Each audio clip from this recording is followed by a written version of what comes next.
Good to see you. God be with you. How's the watch going? Not bad, so far.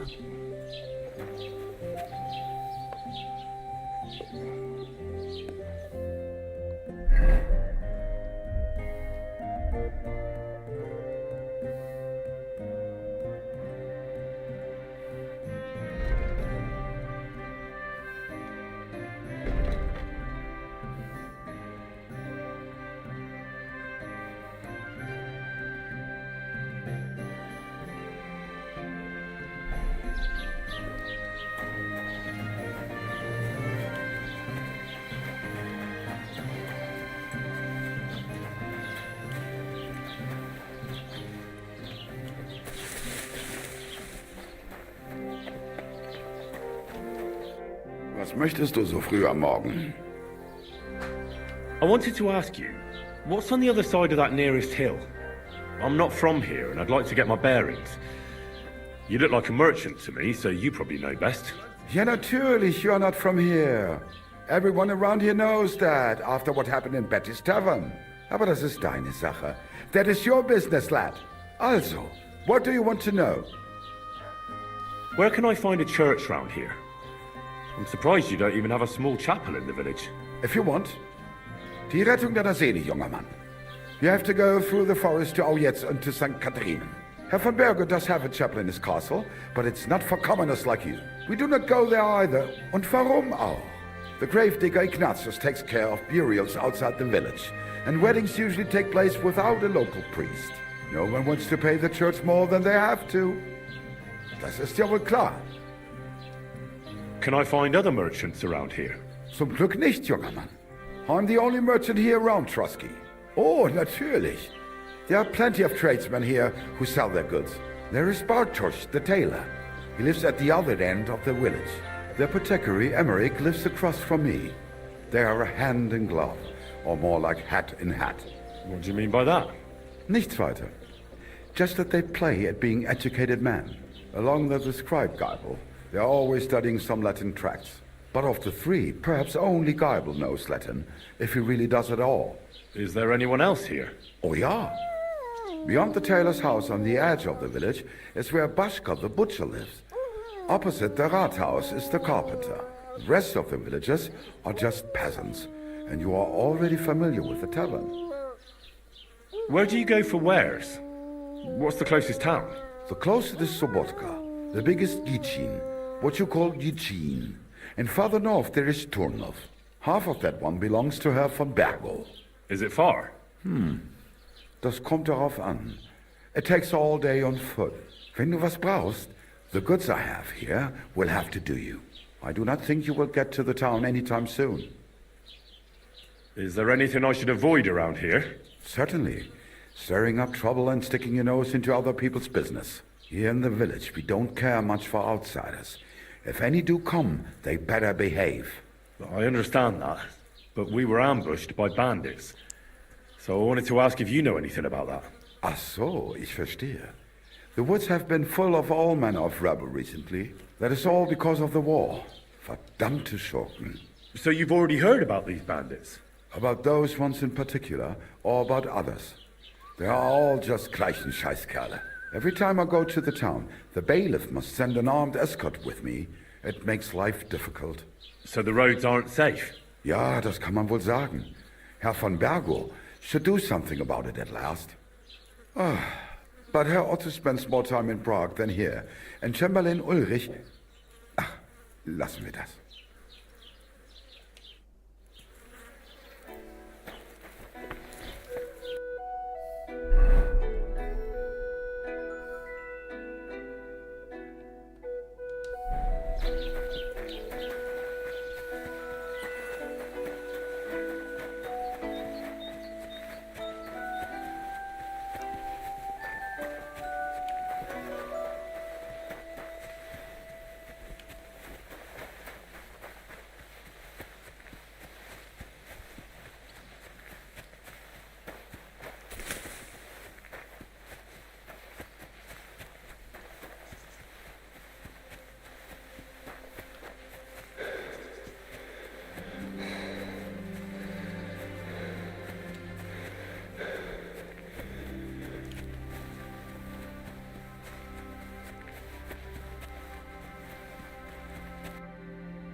old gods. I wonder what their names were. I see they haven't been forgotten, and the locals still worship them. I can't really blame them seeing the state of this land.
What's that?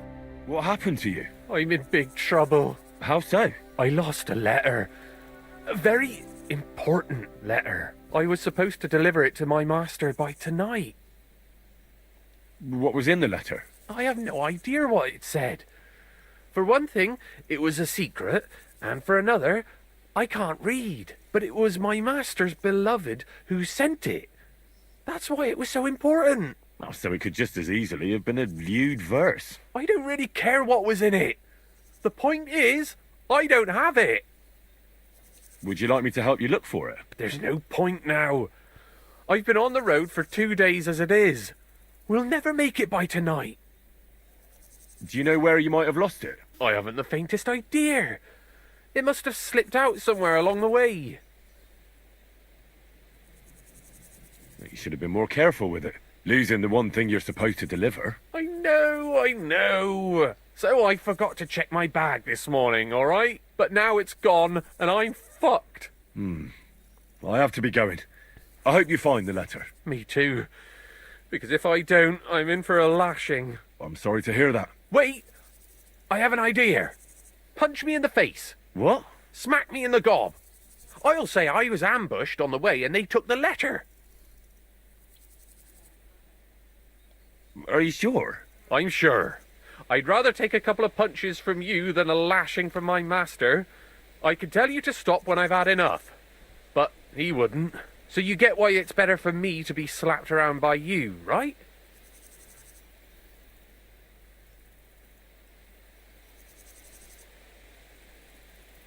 Very well then. Defend yourself. Or not. It's up to you. You ready? I am.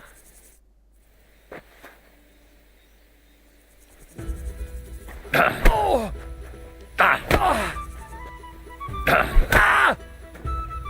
Oh! Ah!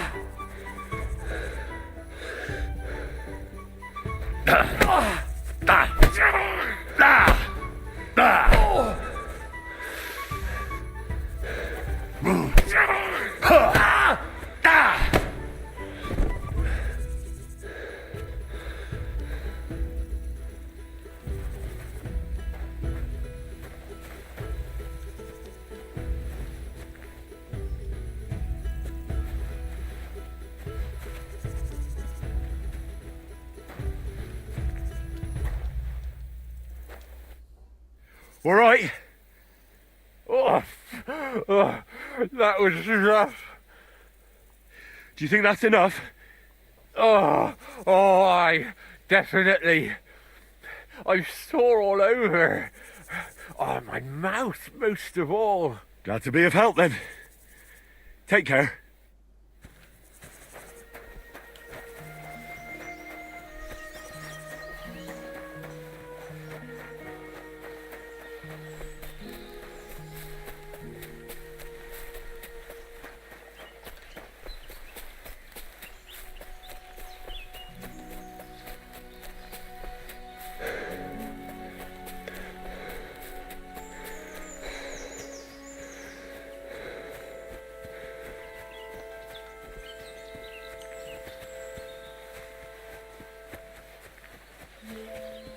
Good to see you.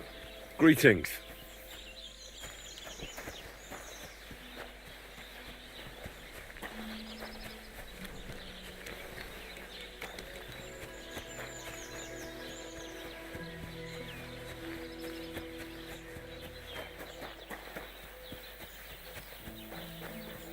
That's a fine maypole. That's not worth mentioning. Christ, what's the hold up? You having problems with the Zhelyevites? Not just me, my friend. They're the biggest bastards around. They've been nothing but trouble for years. The winter before last, they piled snow in front of everyone's doors at night, so no one could get out of their house. And last year, they broke into my cellar and pissed in my beer barrel. Gracious. I hope you got your aim back on them. Not yet, no. But since you're here, I've got a plan you could help me out with. I'd pay you well. You can count on that. What exactly would you like me to do? Don't worry. I won't make you do any shoveling or pissing anything. But I'll tell you exactly what I have in mind, only after you promise to help me. I'd hate to reveal my plan, only for you to go off and tell the Zhelyevites right away. Well, if you've got it all figured out, why don't you do it yourself? Right. And who's going to run the inn in the meantime, eh? Besides, everyone in Zhelyov knows us. If someone from here shows up there, they'll get suspicious. All right. I'll help you. Listen up then. Old Olbram, the owner of the biggest plot of land in Zhelyov, has this beautiful bull. White as snow he is. The finest animal far and wide. Obviously, he's very proud of it. Very protective too.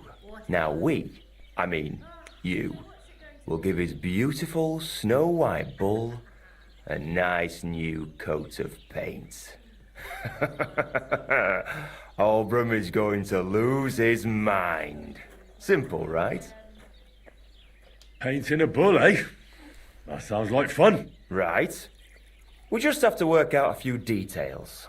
First, we have to get some paint. I don't reckon we'll be able to get any here in the village, but you can try and ask Bartoszek, the tailor in Trotskovitz.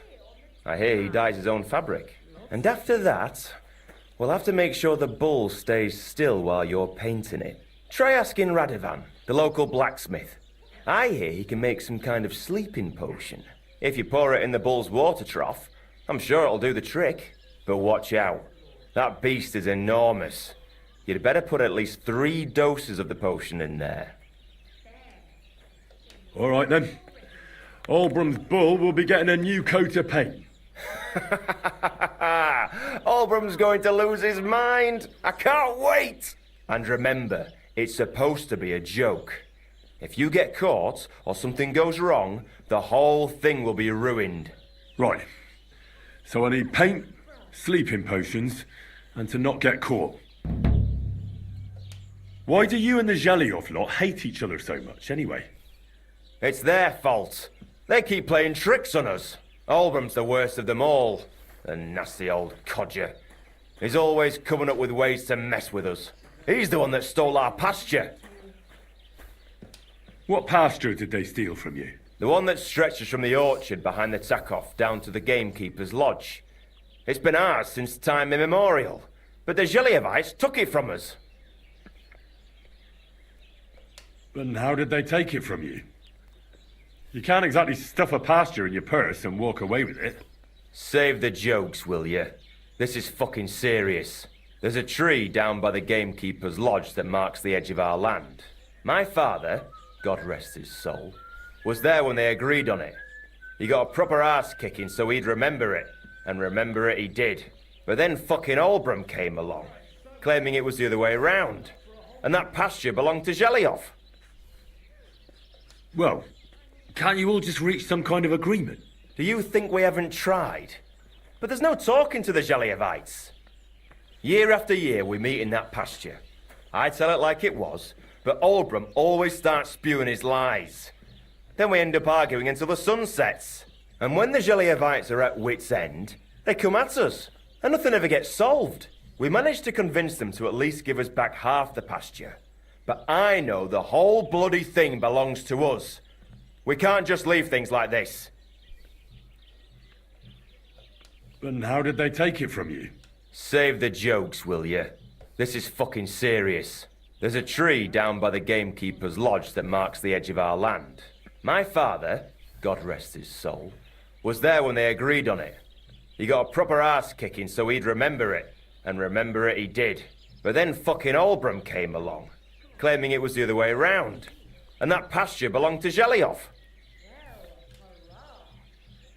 Well, that's a tough nut to crack. Have you tried asking Lord von Burgoth for help? Of course, but he'd have none of it. He said it's up to the Trotskovitz bailiff to sort it out. But the bailiff couldn't care less. He said we should deal with Olbram ourselves, or he'll have us caned and clapped in the pillory.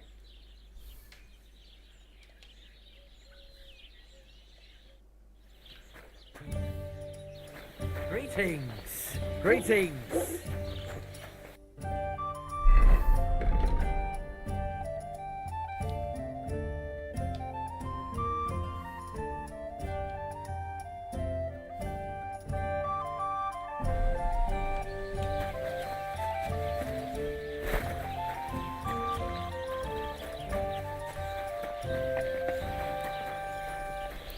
Good morning, lad. I need something that'll put animals to sleep. Project said you might know something. Well, it's true. I used a concoction that will put even a startled mare to sleep in no time. I once accidentally drank some and slept for 3 days. But the recipe is an old blacksmith's secret. The kind you don't just give away.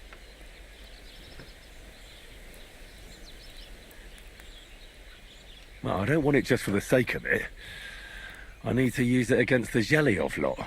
So, Project and Olbram are at it again. Blockheads, both of them. And the place was just getting really nice and quiet lately. Well, what the hell. Maybe if I help you out, they'll start trading punches sooner and get it all over with. Pay up, and I'll tell you the secret. Thank you.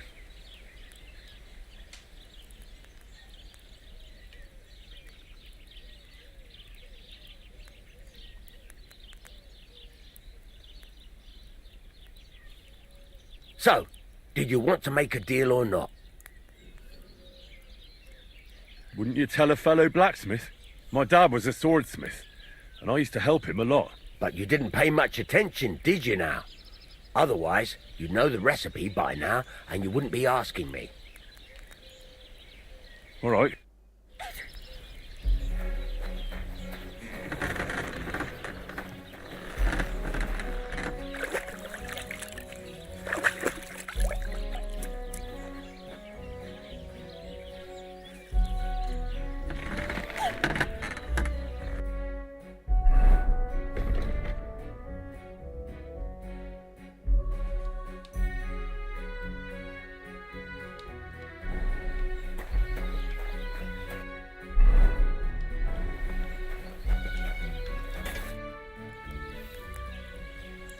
I'm here then.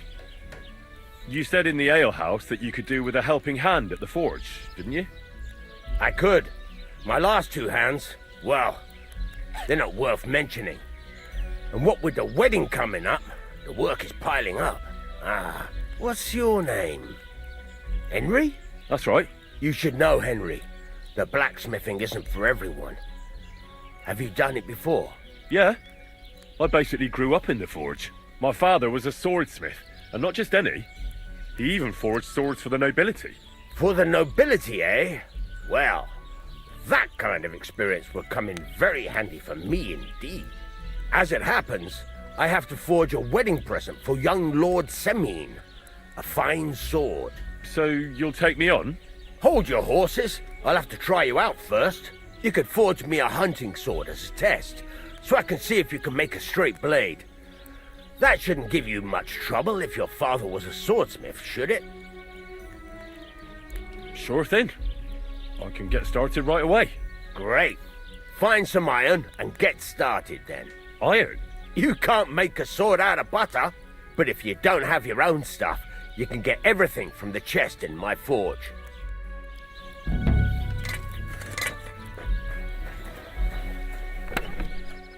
Go over to the anvil and let's get started.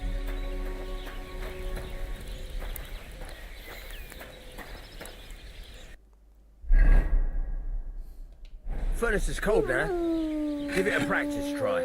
Some things, like swords, are too long to fit in the fire. You have to heat it up and try poking it around for a bit.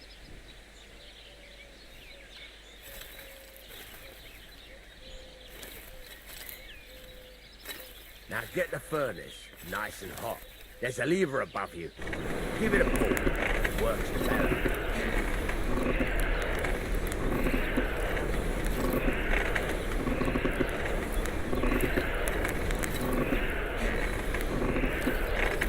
God's womb, Henry. What are you waiting for? You can tell the temperature by the color, but you won't be able to tell when it's in the fire. You have to take it out from time to time and take a look. Try it out.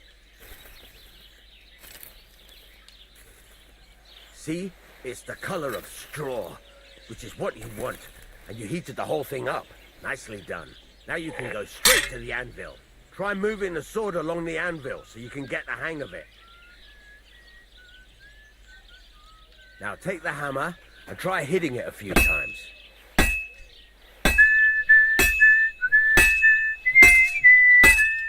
See the sparks? That's the sign of a good strike. The more sparks, the better. Also, you can hammer with different degrees of power. A stronger hit will do more, but it'll tire you out faster. Try giving it a few blows, as hard as you can, so I can see how strong you are.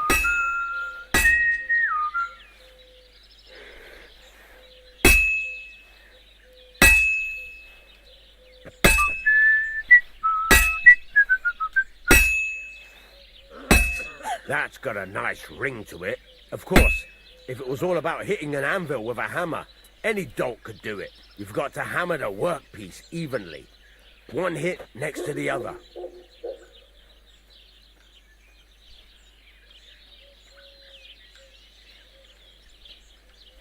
Good day.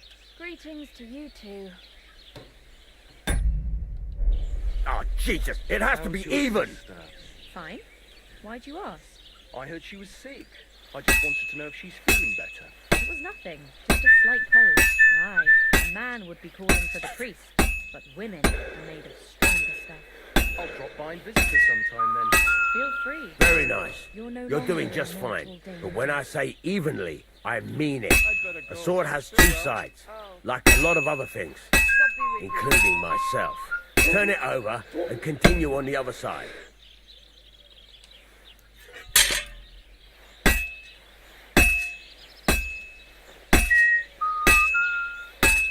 Nice. Now try forging it on both sides. The closer it is to being finished, the more it will take on the shape you want. It'll cool off soon anyway.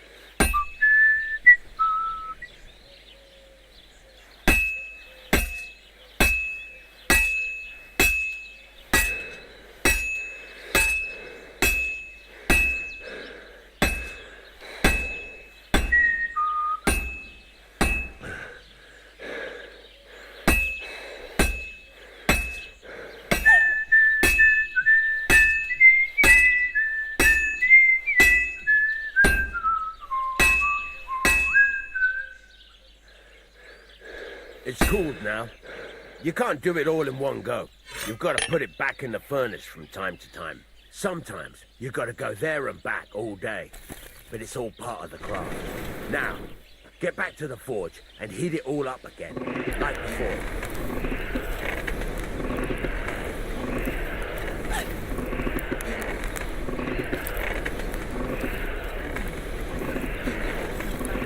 Bloody hell, what's the hold up? I've shown you this part already. The whole thing is heated up now, so come over to the anvil.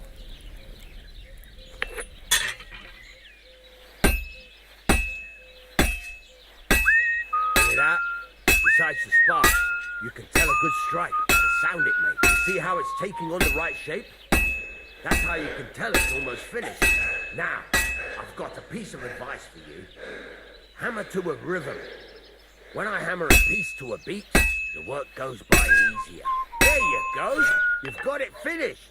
All that's left is to temper it, and the sword will be done. The rest is just tweaking.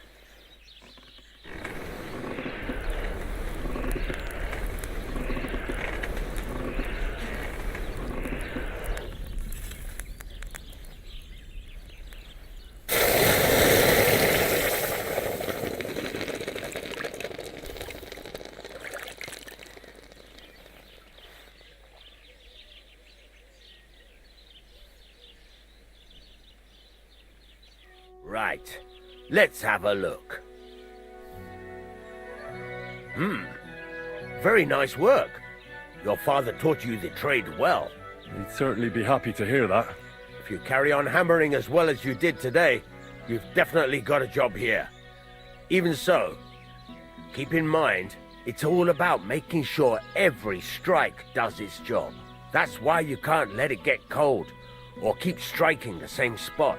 If you work evenly, each strike falling right next to the last one, you can't go wrong. Got that? Or is there something else you want to ask about? What good does it do me to whistle while I work? It makes you work to a rhythm. You won't get tired so quickly, and the iron feels it. How do I know a good strike from a bad one? By the sparks that fly up, and by the ring.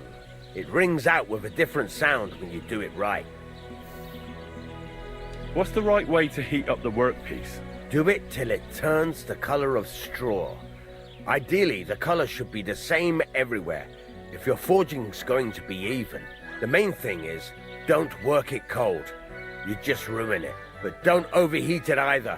As soon as sparks start to fly off it in the furnace, take it out.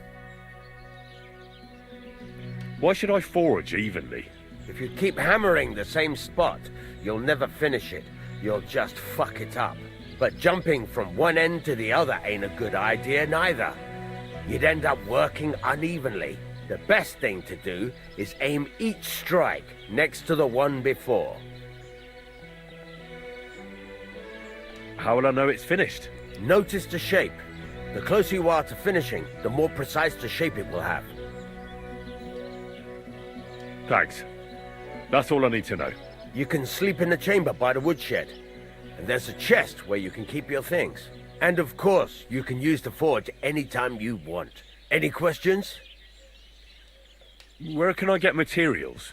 You can buy some essentials from me. But if you want to make a fancy sword with lots of ornamentation, you'll have to look elsewhere. This is just a village, you know. The locals ain't after luxury. And they can't afford it neither. What can I do with the items I've forged? Well, you can sell them, though you probably won't have much luck around here. But I'll happily buy some of the nicer things from you. Where exactly is my bed? At the side of the house. There are 2 doors and a wheelbarrow between them. You go in by the rear door, next to the woodshed, and you can put your things in the chest there. Don't worry, nobody'll steal them. What now? What do you think? You're not going to be idle. I'll find you some work to do right away. You're pretty good at swords, but what the locals really need is axes and horseshoes. Right, here are some simple drawings that show what they're both supposed to look like. And some iron. You can get down to it right away. Just like that? You aren't going to help me? Sacre, lad. I chose you because you already know a thing or two. I'm not going to look over your shoulder all bloody day. You take care of these smaller jobs. Forge away as long as you're able, and then sell it all. Once you've made some coin and feel like being out in the open again, I'll give you some more interesting work.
You said you have some more interesting work for me. What would that be? It's about those two idiot hands of mine, Venser and Franzi. They drove off with a cart full of goods towards Semine, and they never came back. Do you want me to find them? Just so. But more importantly, I want to know where my cart ended up, and especially the cargo. Go to Semine and find out what the bloody hell happened. Have you any idea which way they might have gone? I could have a look along the way. Maybe their cart broke down or something. There's only one road to Semine that can take a cart. It leads from Takov to Troskovitz, and then to the south. But I've got a bad feeling they got up to no good in Semine. Those two hands of yours, Venser and Franzi, what can you tell me about them? Can't tell you much. They're wandering laborers. I don't think they wanted to stay here with me for long, but these days I can use all the help I can get. Were they suspicious in any way? No, they worked hard. They ain't no slackers. And I can't say that about everyone. What was the cart carrying? Bugger and bollocks. All sorts of stuff. I'd say Lord Samin wants to rearm his garrison with new equipment. There were some hunting swords, bastard swords, crossbow bolts. I also fixed the trigger on young Samin's crossbow, and some kitchen stuff. Sacks of charcoal, all sorts of things. There's a good month's work in that cartload. All right, I'll get right on it then. Go ahead. And if you find that pair of fools drunk, kick their asses for me. Gladly. I'll kick some sobriety into them.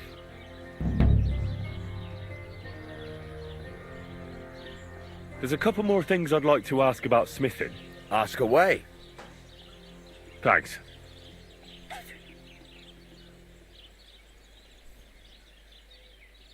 Can I ask you about that cart? What is it you need to know? All right. Time's wasted.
Beer over gold, I say. Hail. God be with you. What would you like? What's new around? He's got a cottage near Vidlac Pond. So if you know your way around the woods, you could go and offer him your help. I hope he hasn't started drinking somewhere else. He's my best customer. You could also stop by and see Old Mouth. He's the local storyteller. He could tell you all sorts of interesting things. But only if you bring him some liquor. Don't forget, I have some here to sell, if you want. And that's all I'd say. Sounds interesting. Thank you, innkeeper.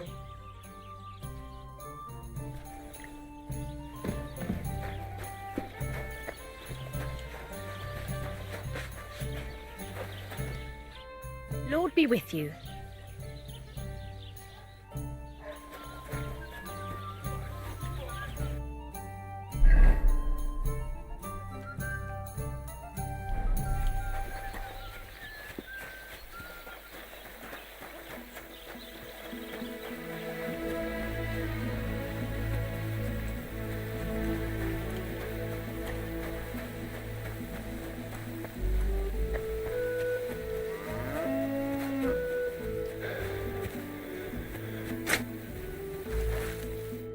Welcome.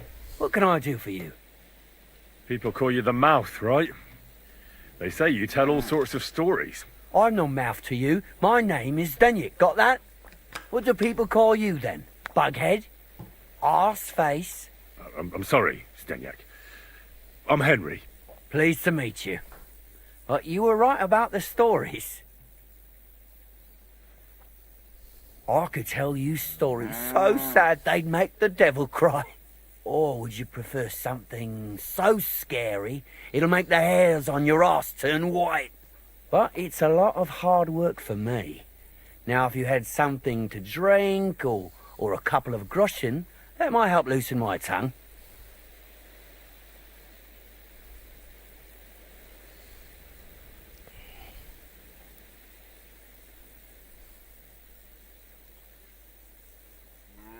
I know quite a few stories myself. How about a trade?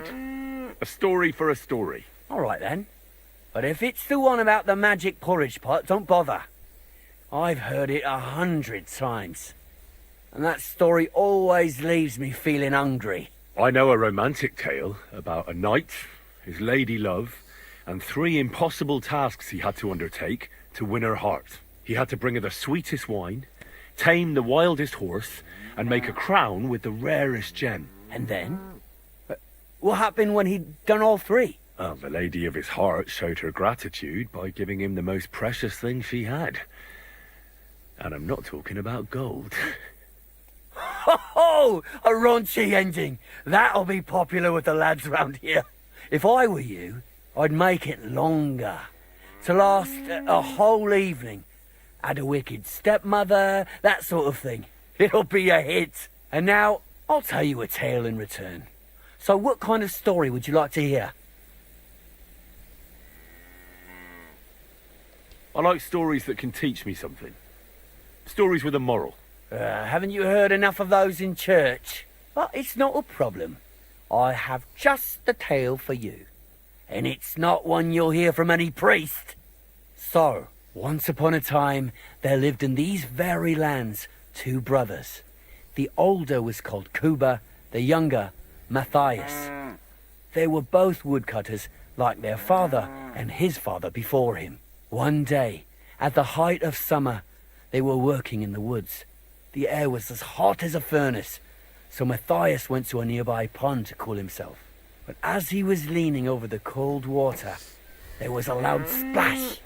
His axe had got loose from his belt. In haste, he began to search the muddy bed of the pond, and his hands soon touched something hard and heavy.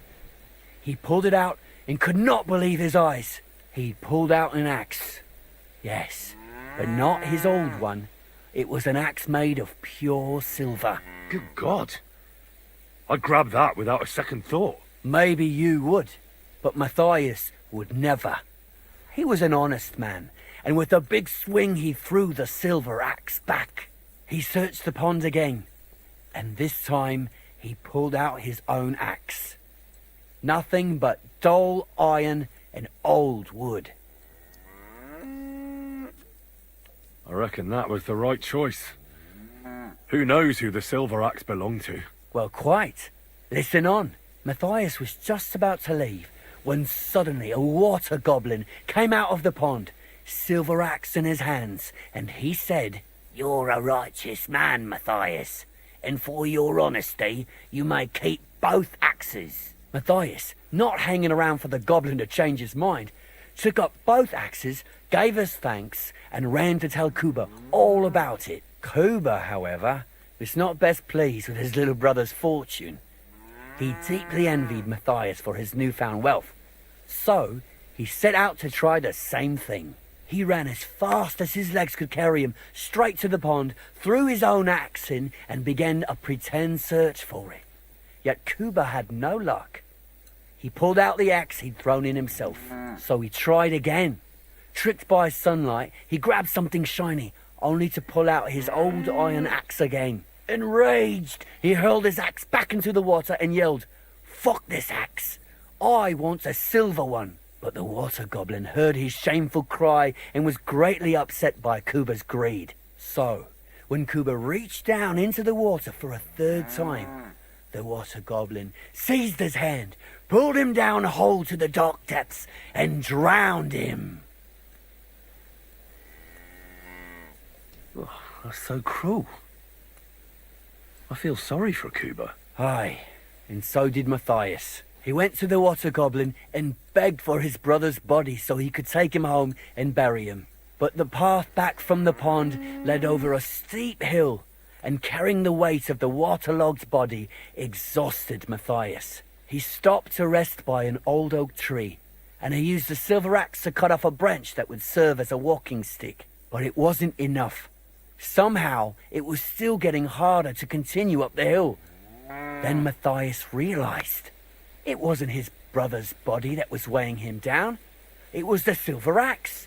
The axe was the cause of all this trouble. So he started bashing the silver axe against a big stone with all his might, trying to destroy it. Yet no matter what, he couldn't even make a dent. With the last of his strength, Matthias climbed to the top of the hill. He knew he could go no further, so he found a pretty spot with a view over the valley and dug his brother a grave. There, he buried both his brother and the silver axe that had brought such pain upon them. His final act was to stick the oak branch in the ground by the grave. But lo and behold, the branch grew green leaves and became a tree. The locals have had no dealings with the water goblin since then, but some have had the bad luck to bump into him. And when you walk by the pier, where it all happened, you can still hear his chuckling. That was a very nice story. Story? What story? It's the truth. Why hasn't anyone gone looking for the axe then? Because it brings misfortune. Didn't you listen to me at all? Look for yourself if you wish. Rock Tower Pond isn't far from here. The Water Goblin's pier is somewhere among the reeds. But leave me out of it. I'm fine here with my drink. It was good to see you, my friend.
Greetings, Henry. Oh, I just remembered. I really bet. Good luck. Can I ask about Tomcat again?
Hail, fellow. Are you looking for something? Eh? Why are you looking at me like that, you mysterious person? You alright? All right. No, I'm not. Not in the least, my dear fella. That's what happens when you lose your purpose. What? Are you looking for something? Yes, and that's precisely why Providence has brought you here to help me in my search. And what's that? If only I knew myself. But I'm afraid I've suffered the most grievous of losses. What I have lost is meaning to my life. The meaning of life, you say? All right, well, I'll take a look around. That's a good one. And where exactly do you expect to find it? I've been searching for it myself for years in vain. Here? Why here, of all places? This is where I felt I lost it, all those years ago. Well, I'll have a quick look round. Be my guest. Farewell. What? Huh.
Good to see you.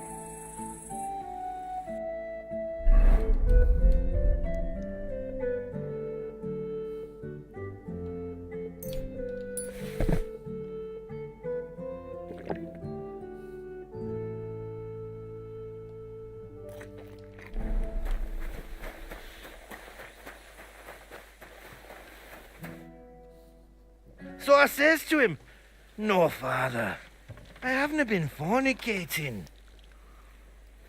I've just been loving my neighbour." Hey! You're right there, laddie.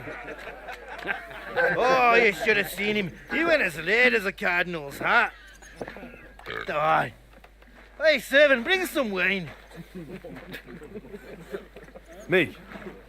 I'm not a servant. Oh, I know. Old Samine is saving supplies for the wedding later. But you didn't need to bother your wee head about that. Look, I'm not from here. Oh. I didn't give a fuck what you're frae. You speak our language, do you not? Well, Yarko, seems to me this fella doesn't know how to behave toward his betters. The old man's hired hands are lacking in manners. We'll soon fix that.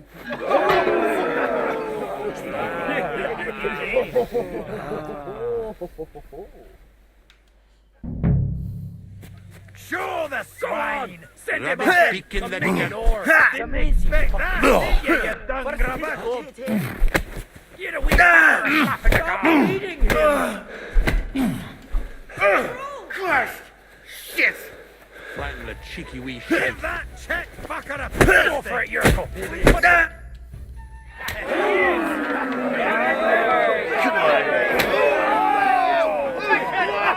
Oh, you wee blasted! What in the devil's name is fucking going on here?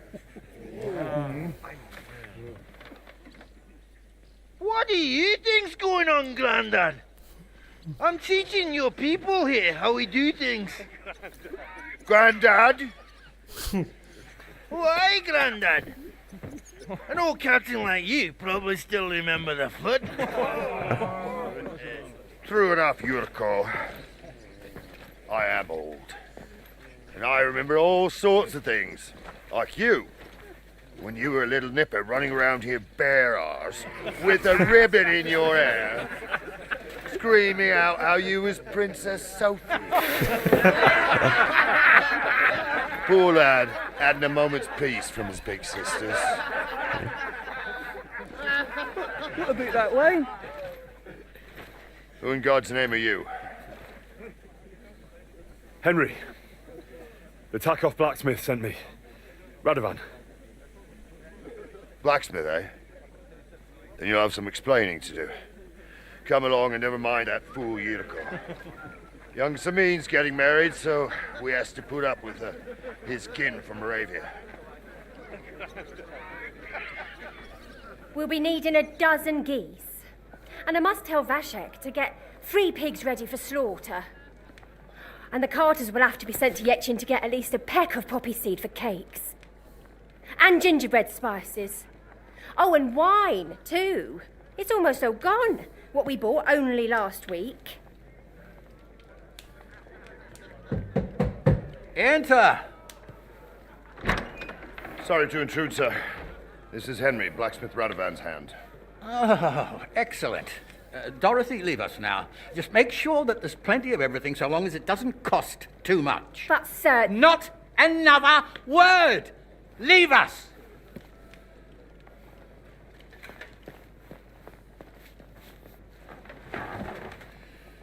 So Radovan sent you alone. Who's going to unload it all? It's a whole cartload. Yeah, Radovan sent me, sir, but not with the goods. The thing is, he's missing his cart, along with the carter in his hands. What? But they never came here. Are you telling me they got lost? Well, I couldn't tell you what happened to them, sir, but it's my job to find them. There are all sorts of vermin roaming the countryside. Oh, no so... need to imagine the worst right off, gnarly. Anyway, I need the load from that cart, so saddle up your old nag and we'll ride out, Captain. I could do with a breath of fresh air. I've had it up to the eyeballs with counting geese and pies. What about Henry here, sir? Well, what about him? We could use an extra pair of hands. You know how my shoulder's acting up. Yurko is shit-faced, and your son... The older has work to do. All right, take Henry with you if you want. Just so long as he doesn't slow us down. Thank you, sir.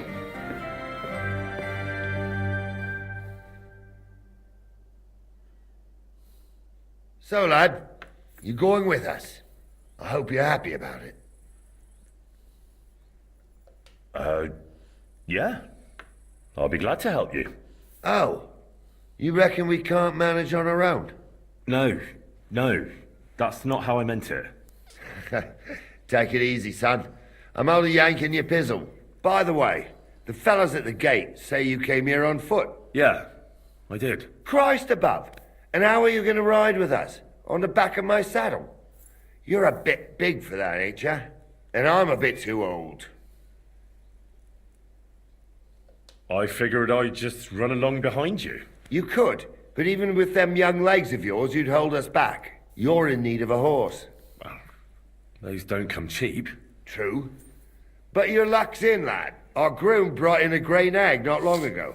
Tell him you've got to ride out with us, and he'll give it to you for a decent price. All right. Thanks. Well, that should be that. Unless you've got any more questions. Actually, there is something I'd like to ask about. This Yurko and his mates, who are they? They're Lord Samin's kin. They're fine as long as they don't get too much booze inside them. Only they're from Moravia, so they're never far from the booze. But what could I tell you, lad? Each to himself. Besides, they stick with the family when push comes to shove. And you can't say that about everyone. And you, sir? What is it you do? Well, son, I wonder if I haven't made a mistake about you. If you haven't figured me out by now, you can't be very bright. No, I just meant, what exactly is it you do for Lord Semin? And your name isn't exactly very common. I'm the captain here, and I'm sure I don't have to tell you what a captain does. As for my name, it's a nickname Lord Samin's grandpa gave me. May he rest in peace. When I joined his service as a young fella, I took my gnarly club with me. Wouldn't use anything else. I was used to it.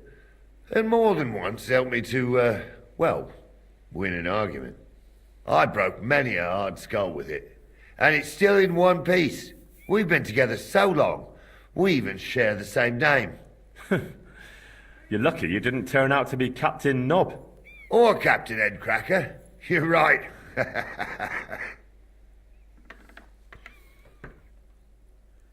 I'd like to go and see that wedding.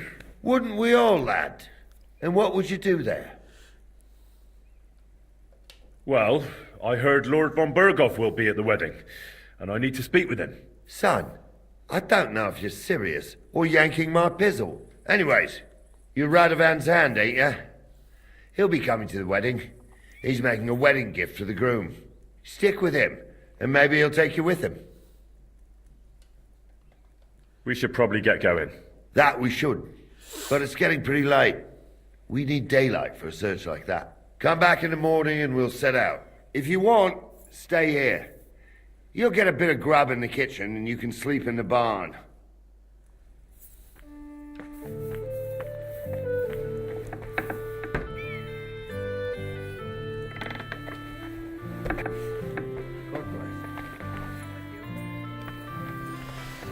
I'm sorry.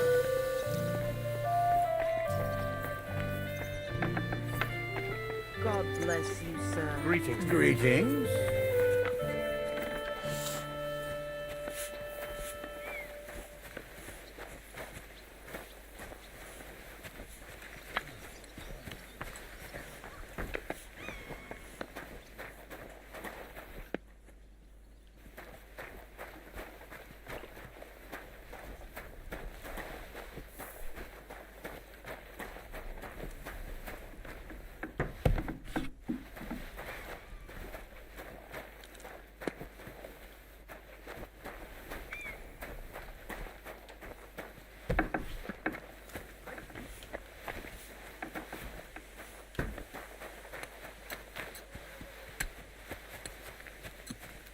Who's my good? God bless. Huh?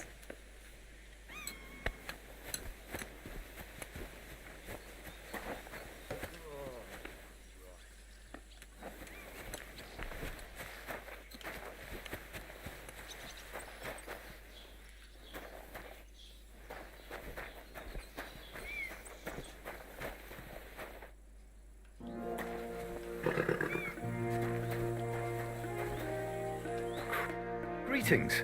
Do you need something?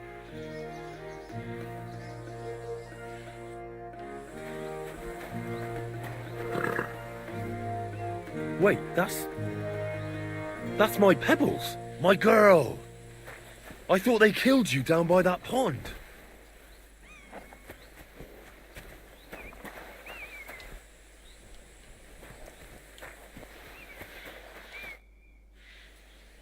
That grey horse you have grazing here is mine. What do you mean, yours? I bought it fair and square. I admit, it was only for a few groschen from some suspicious lad who found it down by the Rock Tower Pond, but that horse is not branded, so it belongs to me now.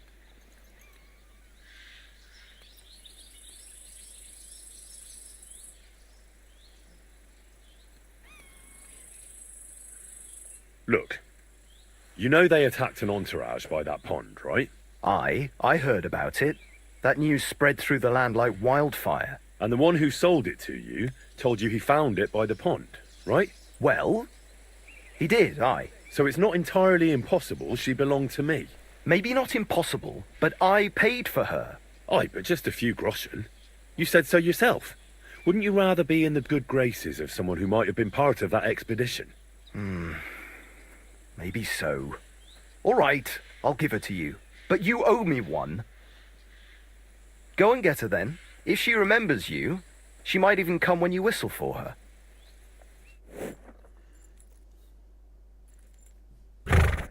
May she serve you well. What is it? Are you whistling just for fun?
God grant you health.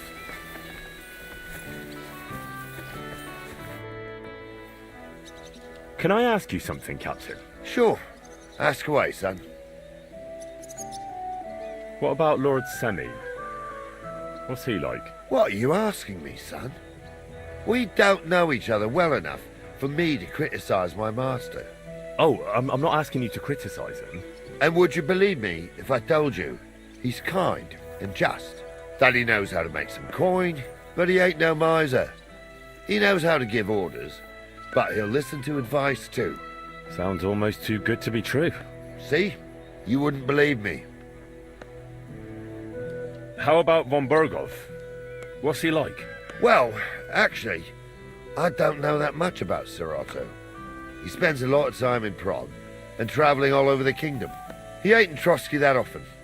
Once a year before Christmas, he invites his yeomen there, including Lord Semine. That's decent. That's all you know? That's it. I'll get going then.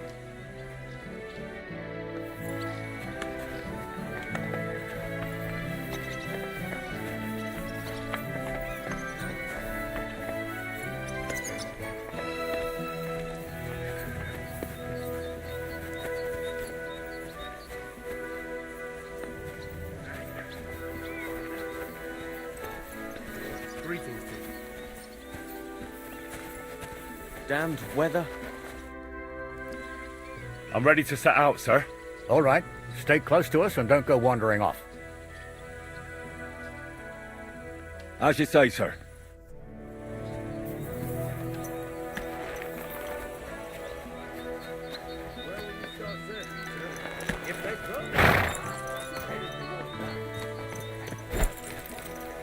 Right, sir. You keep up with us, son. Troskovitz ain't far, but it seems there's fellas vanishing on the way. Very good, Captain. What do you think about it, Captain? I know you told me not to jump to any conclusions, sir, but I can't help myself. Someone's running rampant around here, sir. I know who's running rampant. Yurko in the cellar. We're out of wine again. I knew this wedding wouldn't be cheap, but I'm bleeding like a stuck pig. And the bailiff, the bride's father, you'd get more blood out of a stone than coin out of him. And then he behaves like I shit golden eggs just because I'm a noble. Even though he's got more coin than me.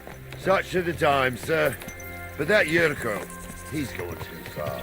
You know how those Moravians are. It's in his blood. Aye, I noticed. But they're getting too much to handle. Him and his cronies.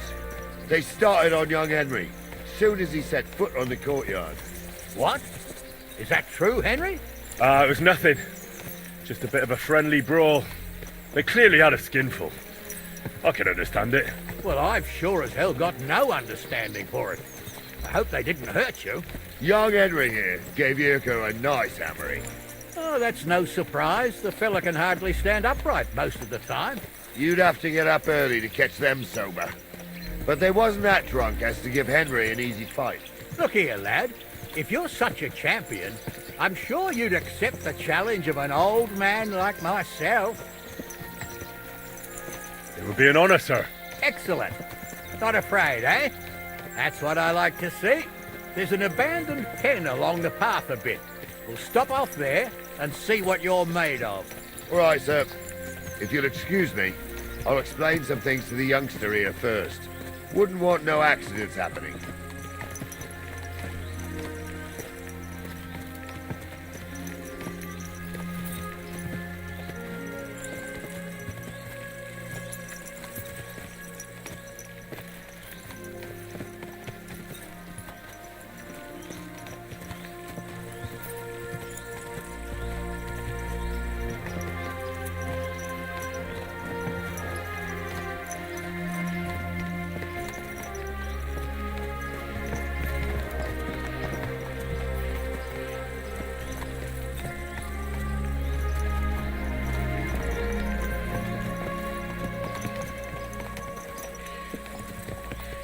So, we're here. Gnarly, tell the youngster here what's what.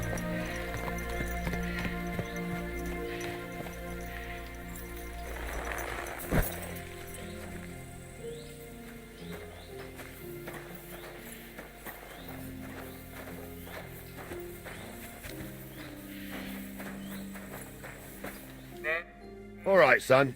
You're going to fight Lord Sameen.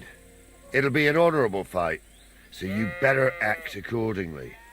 Hold on, Mo. I'll give you some gear for it. What weapon will you give me? What would you like?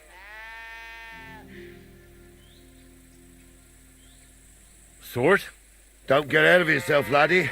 A sword belongs in noble hands. You can have my cudgel. It might be just a stick, but it's my stick, so careful with it.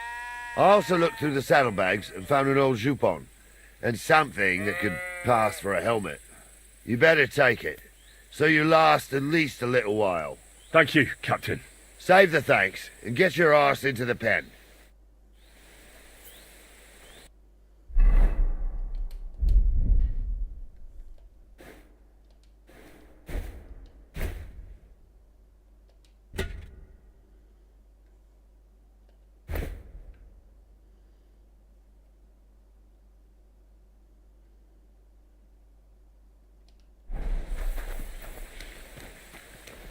So, young'un, are you ready?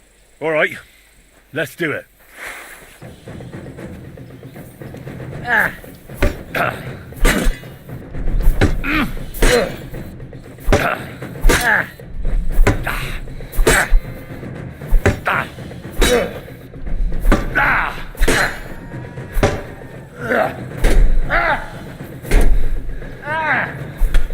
I'm all yours!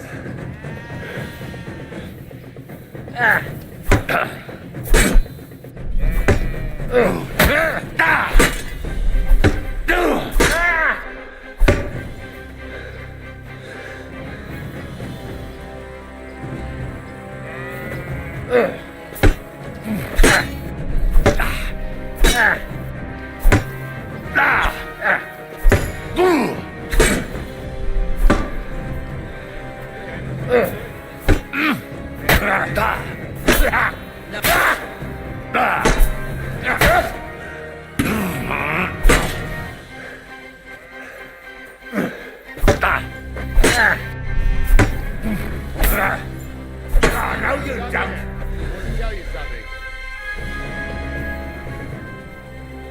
Henry, come here. What do you say, son? Whew. You really gave me the runaround. I'm no spring chicken, but I'm as spry as ever. God's truth, sir. You didn't disgrace yourself, but I can see the young'un has spirit. Anyways, you can keep that old junk, Henry. Even my cudgel.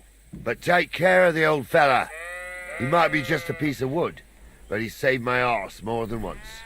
I will, Captain. And since you won, I've got something else for you as well. My shield. Isn't that a bit too much, Gnarly? Sir, my left shoulder's fucked anyway. I can't carry no shield. True enough. Thank you.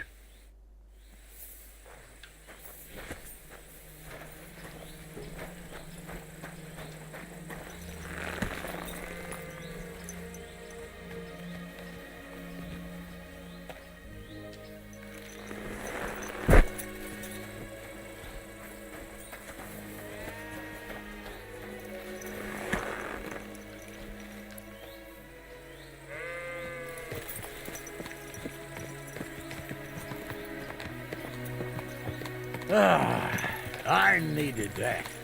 It's good to stretch the limbs every now and again. And you're pretty handy, youngster. You should come to the courtyard, and Gnarly here will give you a good education in the art of the sword. I call it the art of not getting skewered as soon as you step foot outside the village. But do come, Henry. We've got a nice arena in Sameen. It ain't no abandoned pig pen. You can't always choose your battleground, Gnarly. Whether it's a pig pen or an arena in Karlstein, it's the performance that counts. And while we're on the subject, where are you from, lad? It's clear you're not from Trotsky. I'm from Silver Scallops, sir. Aha! Now I understand why you're here. You're not the first one to flee here from the war. I don't flee from a fight, sir. I have work here, and a lot of scores to settle. You want to get revenge for what happened back home? That usually doesn't end well. You'd be better advised to find yourself a well-built girl. build a cottage, and visit the church and the tavern in turn. There's no helping the dead anyway. That's nice advice, sir.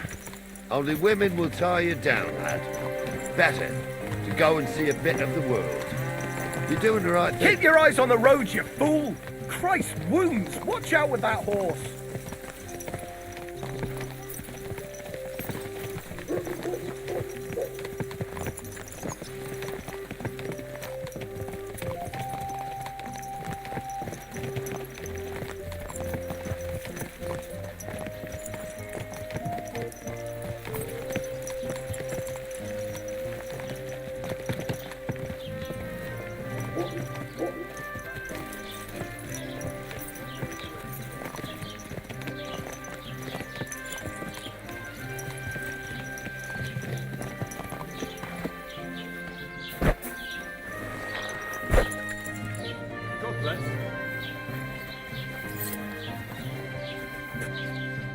So, we're in Troskowitz.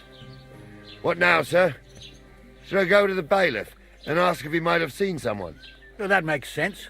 But the young fella here should do it. If the bailiff sees you, he'll guess I'm in the village and come and bother me. And I'm really not in the mood today for any bombardment of complaints. I understand, sir. All right, Henry.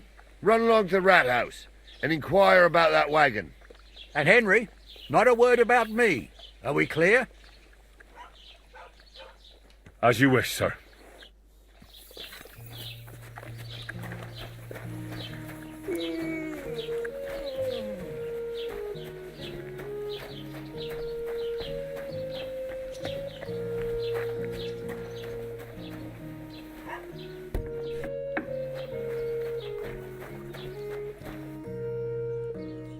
Master Bailiff, can I ask you about something? Ask away, by all means.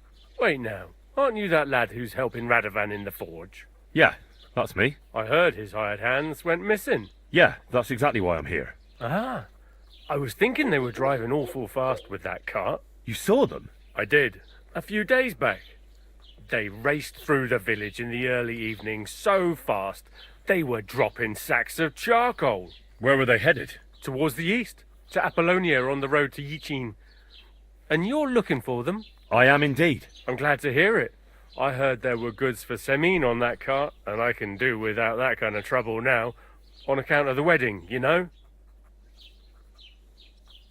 It seems you have a lot of concerns with that wedding, Master Bailiff. Of course I do. I'm the father of the bride, after all. Although not everyone sees eye to eye with me. Lord Semine would be happier if I paid all the bills and left all the decisions up to him. Who's invited, what there'll be to eat and drink, entertainment, everything. It's not like I have a burning desire to deal with it, but if I'm going to pay for it... I understand. But isn't it just that the groom's family is more concerned about these things? That's not it. I'll tell you what it is. It's because Lord Semine is a noble and I'm just a commoner. Only I've got coin. While he's trying to keep the wolf from the door in that piddling estate of his. You ought to calm down, Master Bailiff. That kind of talk can stir things up. You're right, of course. It just makes me mad, though. I understand. Do you know anything about Radovan's hired hands? Only what I've told you. But to tell you the truth, I wouldn't mind if they never turned up again. Why's that? Well, they might look like butter wouldn't melt in their mouths, and Radovan praises them, but I know people. That pair have mischief in their eyes. I can tell. That'll be all. Thanks.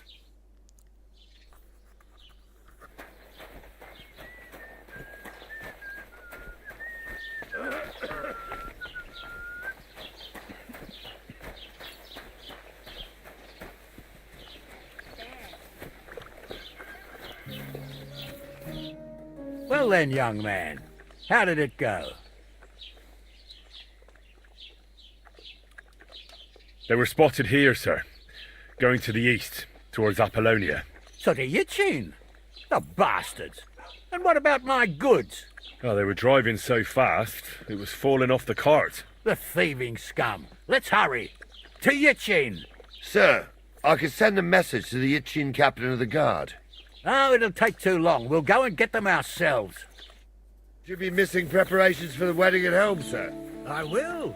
Praise the Lord Jesus Christ. If I have to choose between riding to Yitchin and listening to Dorothy's endless fussing, I'll take Yitchin any time. Besides, there's a nice inn along the way, the Three Cats.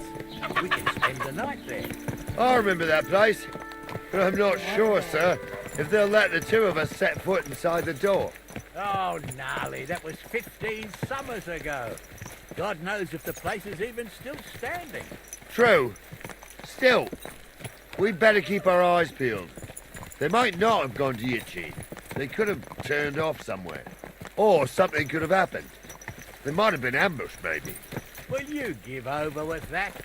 I'll bet my braves they weren't ambushed. More likely we'll find them boozing at the Three Cats. That'd surely be the best outcome, if that old dive is still standing. Let's go, then.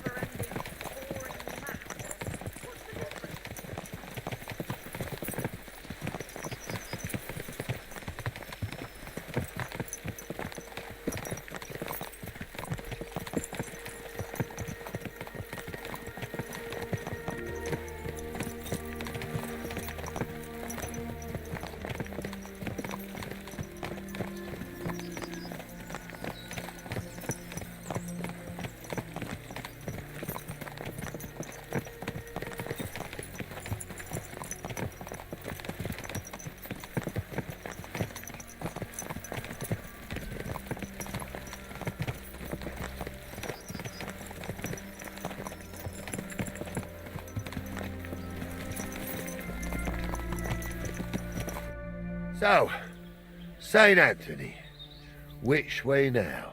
While you're praying to the patron saint of lost things, go and have a look along the road, Gnarly.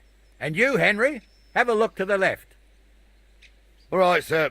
But don't forget, my eyesight ain't what it used to be. Well, that's what we have the youngster for, isn't it? Off you go.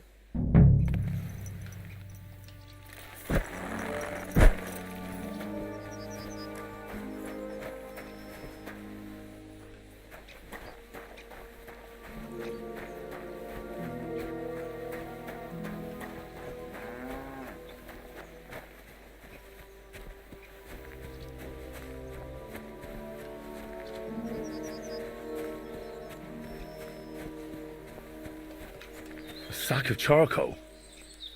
That could have fallen off the cart.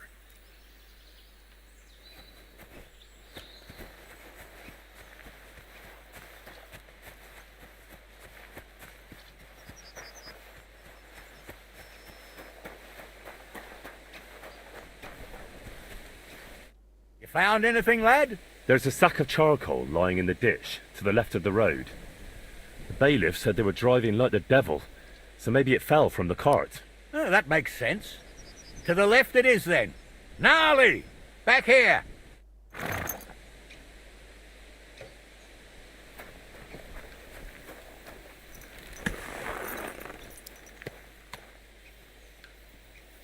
We're getting close.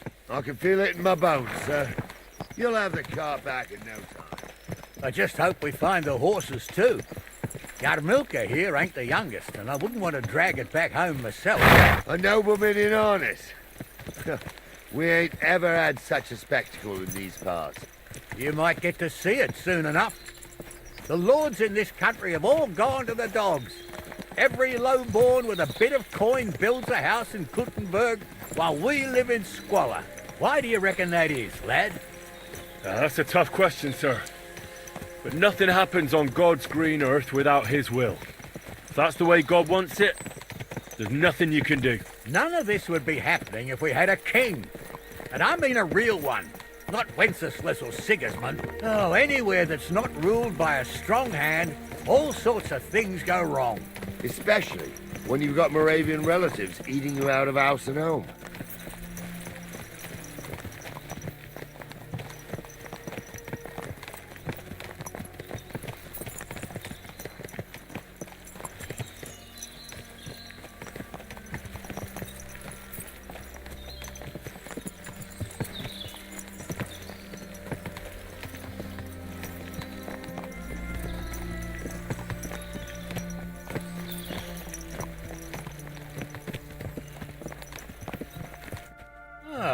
Hold up. This is strange. I don't see any cart tracks. What do you reckon, Gnarly? I'm blind as a mole, sir. But it's all peculiar, right enough. Where the hell could that cart have vanished to? Well, that's just it. They had nowhere to turn off. I'll look up the road a bit. And you, Henry, have a look back along the road. Maybe it fell in a ditch somewhere. Who knows? Very well, sir.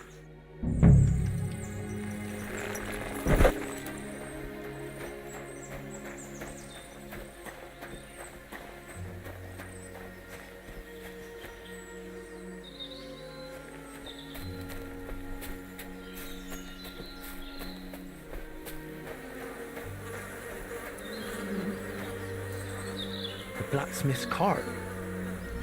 And someone went to a hell of a lot of trouble to hide it from the road. Hey! I found the blacksmith's cart! Come here!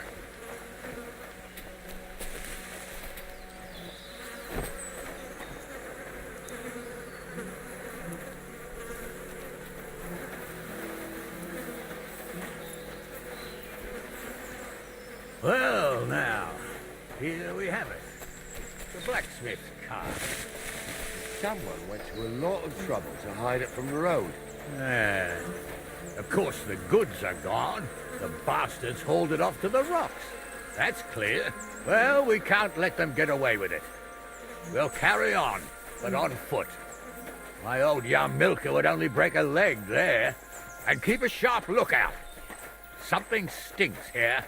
I told you, they got ambushed by them bastards that's on the rampage around here, sir. Oh, be quiet. We still can't be sure of anything.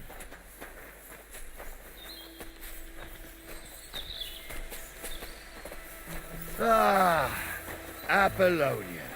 I spent a lot of time running around here as a young lad. Oh, not me. This place always gave me the shivers. God's truth, I ain't got only good memories of it. One time, got my leg stuck in a crevice a bit further on. Trapped there all night I was, shitting myself with fear. It wasn't till morning that the folk from the fortress found me. The whole of Sameen was out looking for me. See, at least you came here as a kid. It still gives me the creeps here. Why's that, sir? It's just some rocks, ain't it? You'd sing a different tune if you'd had the rope maker's wife as a nanny when you were little. Now, she had some tales about this place. Headless horsemen, goblins and white ladies. Every night, we'd gather by the hearth. The old woman would sit at her spinning wheel telling stories. I'll tell you, Captain, there isn't much I'm afraid of. But when that blind old crone was croaking her tales of devils and holes to hell, with the fire crackling and the wind whistling outside the windows and the whirring of the spinning wheel, oh. It's true about them devils, though. They say there's a gateway to hell under Trotsky, and they come crawling up into the coach. Wait a minute. Do you hear that? I do. There's somebody there, sure enough. Let's get closer.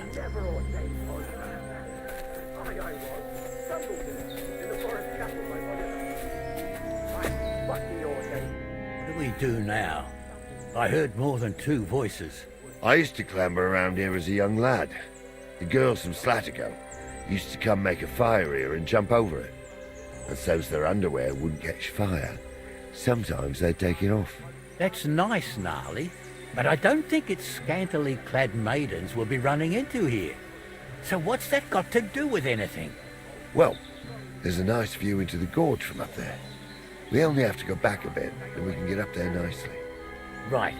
Henry, what are you waiting for? This is just the kind of thing we took you along for. Sure, sir. With a bit of luck, there might be some girls there, too. I can do without girls with voices like that. Now get going. He's got a miserable parent fixed on him.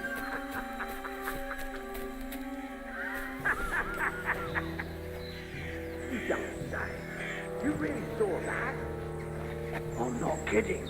Honza, tell him I'm not having him on. You saw it too. True. He ain't yanking your pizzle. I saw it with my own two eyes. She had one different than the other. All right. But that ain't normal. Everyone must be laughing at the wench. Why? Some people might like it. I don't know who'd like that. And did they do something? What the fuck do you imagine they'd do? Light up in the dark? Leave him be, Honza. You're right. I'm gonna bash your face!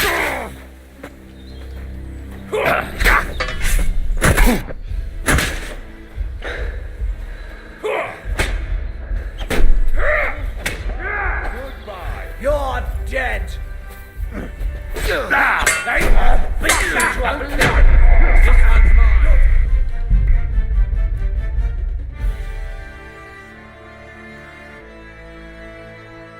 Blacksmith's cart.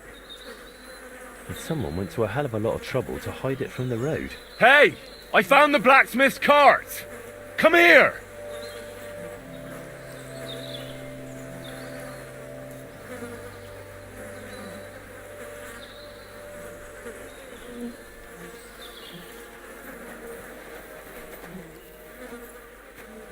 Well, now, here we have it. The blacksmith's cart. Someone went to a lot of trouble to hide it from the road. Yeah. Of course, the goods are gone. The bastards hauled it off to the rocks. That's clear. Well, we can't let them get away with it. We'll carry on, but on foot. My old young milker would only break a leg there. And keep a sharp lookout. Something stinks here. I told you, they got ambushed by them bastards that's on the rampage around here, sir. Oh, be quiet. We still can't be sure of anything.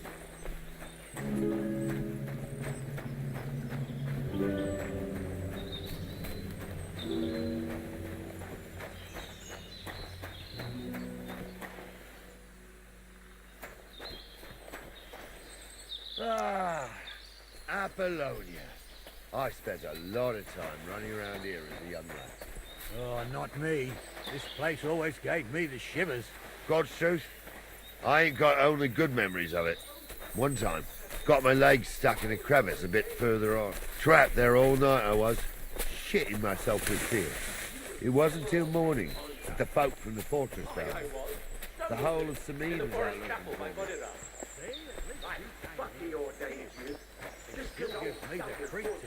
Why's that, sir? It's just some rocks, ain't it? You'd sing a different tune if you'd had the rope maker's wife as a nanny when you were little. Now, she had some tales about this place. Headless horsemen, goblins and white ladies. Every night, we'd gather by the hearth.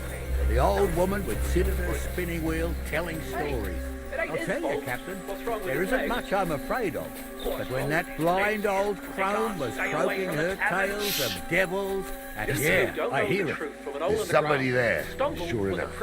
Let's get He closer. showed me all these pictures and taught me a lot. I stumble with a priest. Pigs can fly, and Gulz's name is really soapy. For a wench, he's got a miserable pair of tits on him.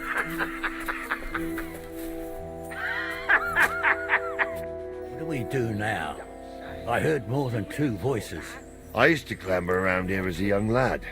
The girls from Slatigo used to come make a fire here and jump over it. But so's their underwear wouldn't catch fire. Sometimes they'd take it off. That's nice, Gnarly, but I don't think it's scantily clad maidens we'll be running into here. So what's that got to do with anything? Well, there's a nice view into the gorge from up there. We only have to go back a bit, and we can get up there nicely. Right. Henry, what are you waiting for? This is just the kind of thing we took you along for. Sure, sir. With a bit of luck, there might be some girls there too. I could do without girls with voices like that. Now get going. You two are arseholes. I'd have nothing to do with a wench like that. It ain't right having a pair like that. She might be hexed, or maybe a witch. You see hexes everywhere. It ain't that strange. Those definitely aren't the blacksmith's My hands. uncle had a pair like that. Each eye a different colour, and he definitely weren't hexed. So how's it look, Sonny? How many? I saw 3. And they don't look like Radovan's hands. And what about my goods? I didn't see them. It looked more like a patrol. I reckon there might be more of them hereabouts. Seems we can't avoid a fight. I hope you're ready, Henry. Sure am, sir. I wouldn't worry about Henry, sir. He showed us mettle and training. So, how are we going to do it? Do you just want to charge them, sir? What else do you suggest? Someone could go back up top and try to take one of them down with an arrow before we charge them. There's a good view of the camp from up there. Good idea. Borrow my crossbow. My shoulder's giving me jip anyway. All right, sir. Climb up top, and as soon as you shoot the first time, we'll charge them. And make sure you don't hit one of us. Right you are, Captain. Stay away from the tavern.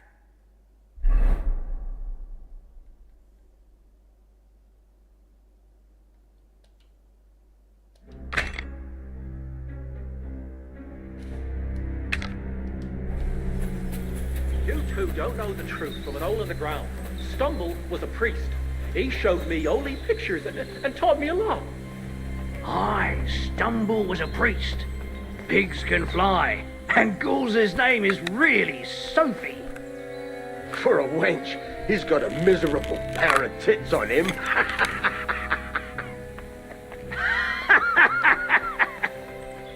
You don't say. You really saw that? I'm not kidding. Honza, tell him I'm not having him on. You saw... You swine! I'm here, fellas!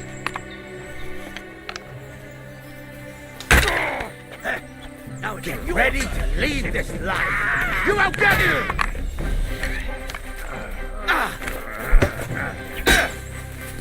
Take that! I'll be done with you in a flash.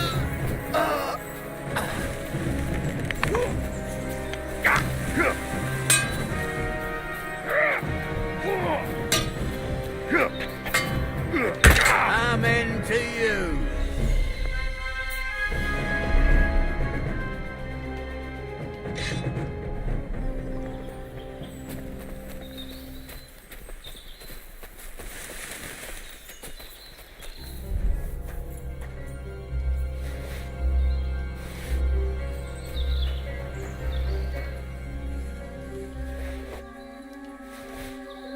What's the hold-up, damn it? What's the hold-up, damn it? Stop dawdling! Stop dawdling! What's the hold-up, damn it? Hey, Henry, get over here!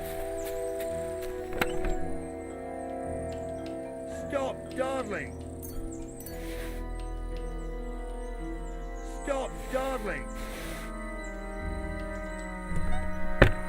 Stop dawdling! Oh, this day took it out of me, and no mistake. And it ain't over yet, sir. Your goods ain't here, and none of them bastards look like the blacksmith's hands. Am I right, Henry? Hard to say. I've never actually seen them, but I don't think it was them. Me neither. But right past that peak is another good camping spot. You think this was a patrol? It makes sense, but I don't want to go assuming the worst. We might have just run into them bandits by chance. Yeah, well, you were right, as always. Let's go, then. Are you ready, Henry?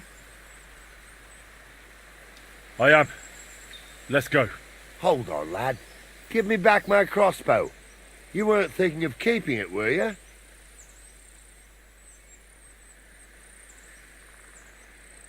Of course. They did a good job. I should bloody think so. I thought we had everything clear, then, sir. You tried to fuck with me, so until we ride out, you're gonna stick right there and keep your mouth shut. We did everything you asked. We got the blacksmith cart and the goods. Horse shit. You tried to fuck me. That bastard cousin of yours owned up to it. It was his idea. I wanted nothing to do with it. Make no difference to me, Venser. You vouched for the crooked fucker. So now, it's on you. Actually, you could consider yourself lucky. If you hadn't saved my ass that time in Colleen, I'd have goat ear skin you alive.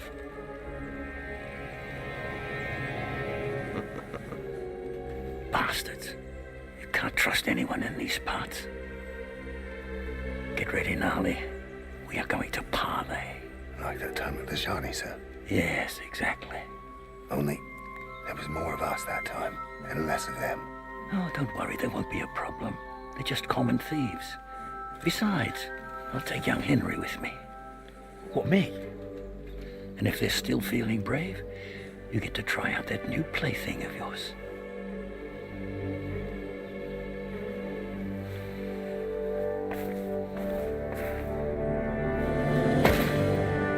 Ahem, gentlemen, I'm obliged to you for looking after my goods, but I'll take them back now. Just hand them over and I'll let you go.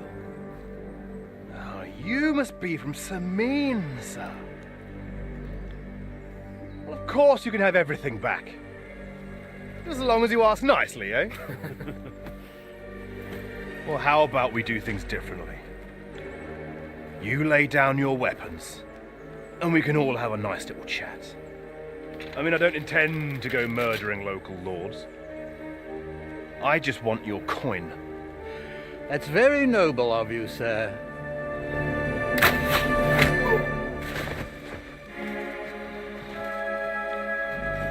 What are you gaping at? At them!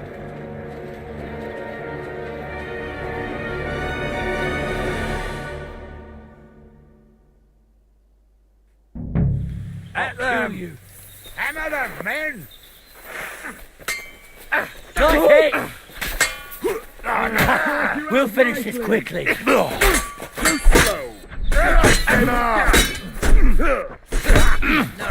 Fucking old sons. I'm gonna gut you, you whore son. You won't get me. You're going to fuck with us. Take that fucker out, Come on, damn it.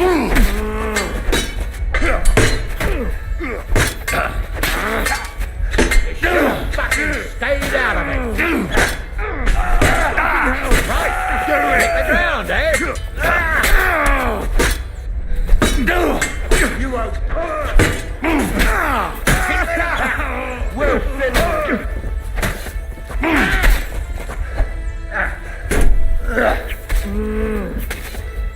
You can. They got what they deserved, the fuckers. Henry! Hey, Henry! Are you listening? This should stop. Come here! What now? One of them bastards fled into the rocks. Chase him down and bring him back. Did you see which way he went? No, I had other things on my hands. Besides, you're the one who's supposed to keep watch. But they'd taken him captive. What use would he be to us? Are you deaf? Didn't you hear what they said? They took him captive because he wanted to drive off with the load. They fucked over Radovan, fucked over his lordship, and wanted to fuck over that bandit too. They were in cahoots. Only the thief wanted to rob the thieves. Uh-huh. And they deserve the same punishment, if not more. And what punishment can he expect? Maybe he'd surrender to me if I could promise him something. Now listen up, Henry. We don't promise nothing to no scum. Never. You'll most likely get the rope. And if you promise him anything else, you'll be lying. Don't forget, a man's word of honor is what separates a noble from a robber. I'll go and track him then. Great. Hurry. They say you really do want to hang, don't you? Please, let me go. I just want to go home. Not easy for us nobles. No, it's not. At least there's something to agree on. Like I said, we'll see what will happen to you. And not another word now. As you wish, sir. Although... Be quiet.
I've got you now, Venser. You've nowhere to run to. Yield. Well, why the fuck would I? It's just you against me. Besides, if I do yield, it's the rope for me anyway.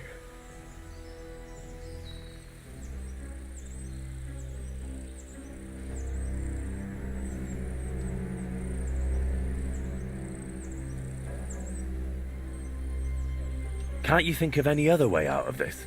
Well, you could let me go. Why would I? Maybe for coin. Carry on. Well, Ghouls wasn't entirely wrong. We wanted to fuck him over and take the cart to Yachin. Only it didn't work out. As you can see, his fellows caught us on the way. We had to pull the cart over and haul the goods up to the rocks.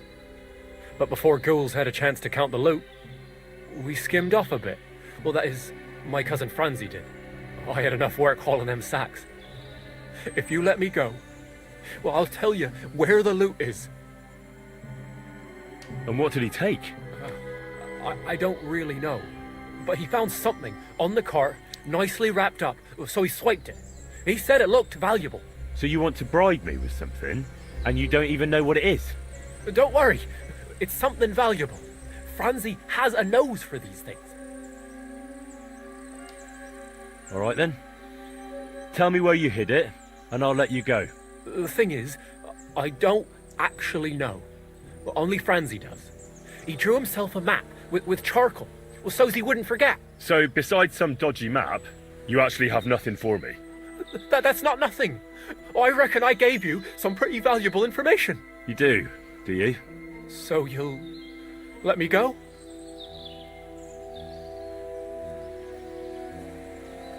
I'll probably regret this, but get going. You better not be lying. Well, don't worry. I might be a thief, but I ain't no liar. Here it is. Off you go then.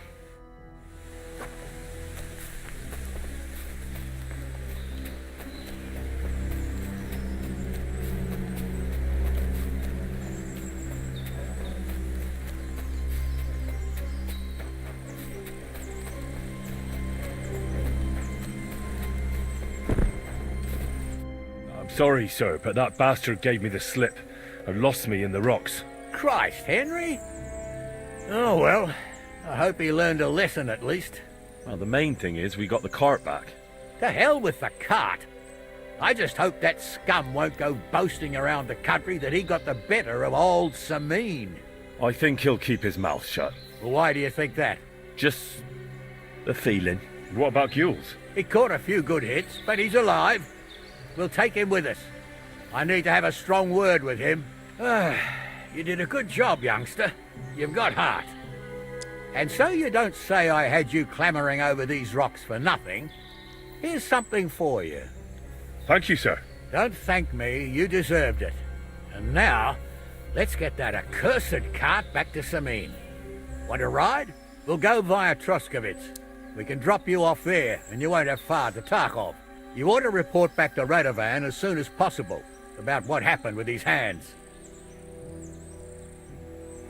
A ride would be great. My legs are sore. Wait until you're my age. Well, let's get going.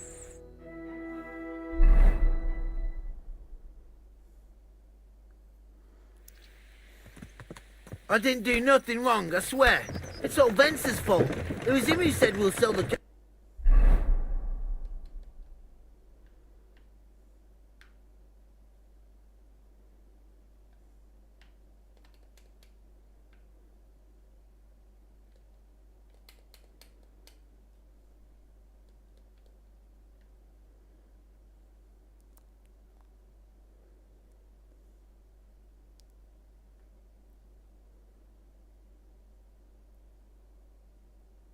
the gills.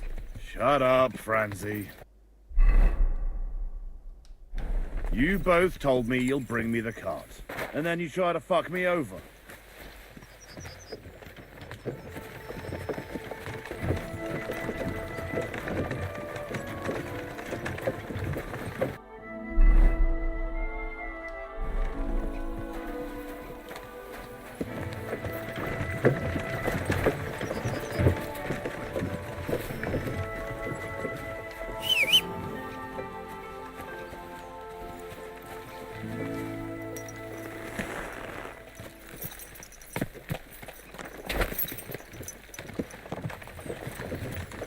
Quick!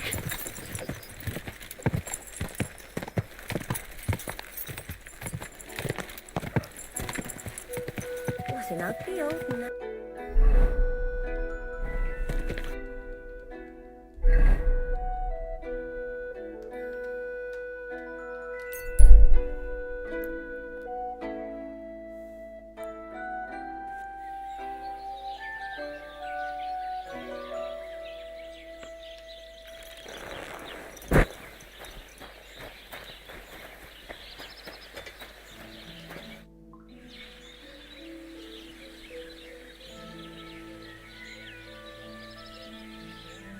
So, job done. The cart was found and driven to Lord Semin's courtyard. Whew. That's a relief. And what happened to that pair of idiots? It turned out they tried to rob you. Oh. They did they? Aye. They plotted with some robber baron called Gules and brought the cart to him. The bastards. I should have realised they were a bit too keen on work. And how did you get the cart back? Well, I went to Semin, and they were wondering there too where the wagon got to. So we rode out to look for it. Me, Lord Semin, and his captain, Gnarly. Well, God's nails. And the three of you tracked them down? The whole band? That's right. They were hiding in Apollonia, along with the cart and the goods. Indeed. Where else? The bastards. And what about my hands? They hauled Franzi off to Semin, and I couldn't tell you how he'll end up. And Venser, he vanished in the rocks. Anyway, the main thing is the cart turned up. I'd be in a right mess if it didn't. No doubt. And you've earned a reward for your trouble. I've got just the thing for you. Some mercenary once had his cuirass repaired here, but never came back for it. Who knows what happened to him? So now it's yours. It's been through a bit, but it'll still serve for a while. Thanks. It'll come in handy. And have you got another job for me? Young Lord Semin's wedding is coming up, and it's got my head spinning. Look, you must have seen Agnes, the bailiff's daughter, when you were in Truskowitz. What do you think of her? Well, young Semin is marrying her, isn't he? Why would I have my eye on her? Don't pretend. A statue of a saint would have his eye on her. Looks ain't everything, though. She's got such a sharp tongue on her. I almost feel sorry for young Semin. And how about you, lad? Have you got some lass waiting in Sasau? Yeah. And I hope she'll wait. Her name's Teresa. Her uncle owns a mill on the river in Ratai. A girl from the mill? You want to watch out for them types. You might get caught up in devilry, lad. A wedding's a serious business. You're not just getting a bride, but a whole family. So you have to show them you're a man who's worth it. All the more so when you're noble born. Old Semin wants a special sword forged for his son's wedding present. Excellent. So what are we waiting for? Should we get to work? Hold your horses. It can't be any old steel. This has to be a first-class job. A blade of first-class steel? That's right. And that's just the problem. Ah, I see. We don't have any welded steel for that kind of sword, do we? God's nails. You really know your stuff, youngster. And you're right. We don't have the steel for a strong sword that won't break. I'd like to know where you're going to get your hands on some welded steel. Relax, lad. I've got it all figured out, as it happens.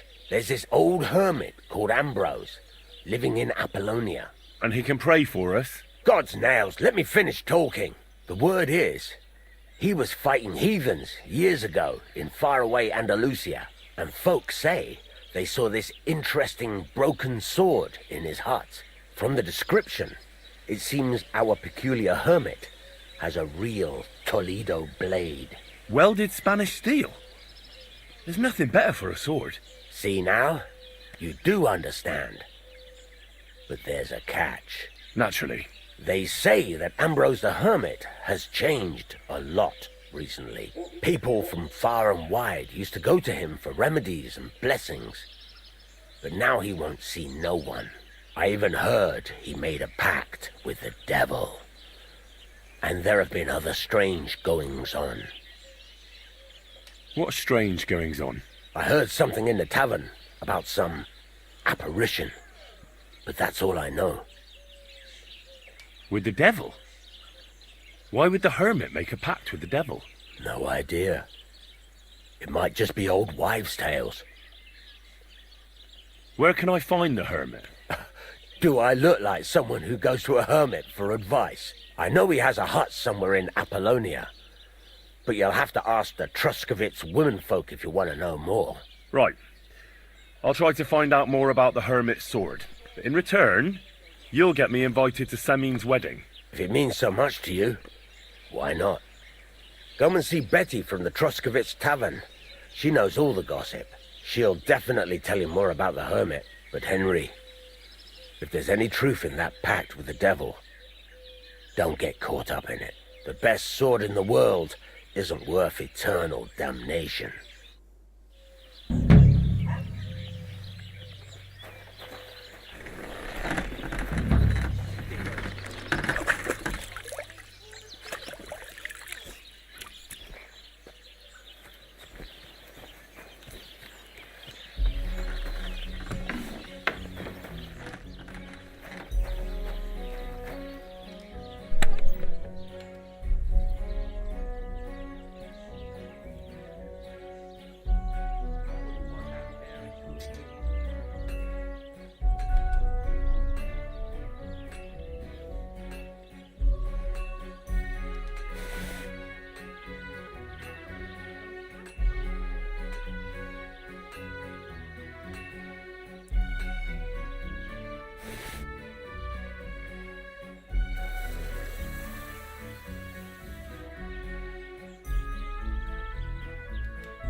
You know what?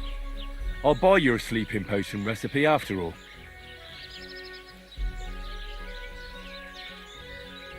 So, did you want to make... You're in the trade. Listen up then. You take some poppy... That doesn't sound too complicated. Thank you.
I've heard you dye your own fabric. I used to.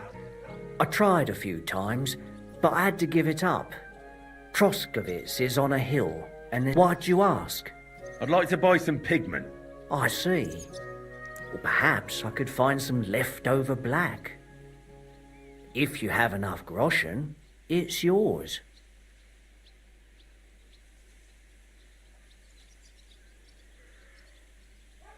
Ah, damn. That's more money than I thought. Well, lad, a rare thing like that has a price. Take it or leave it. All right, here's the money. And here's the paint. Be careful not to stain yourself. Quality material like this doesn't come off easily. Is that all, or is there anything else I can do for you?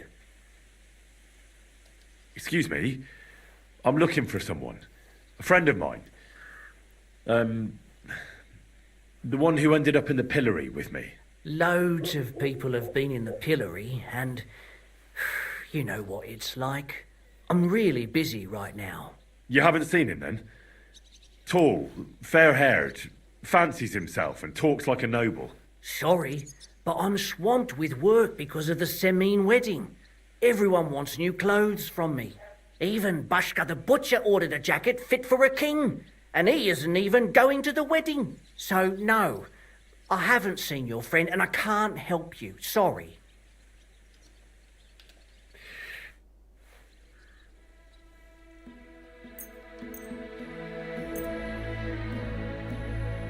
Thank you kindly.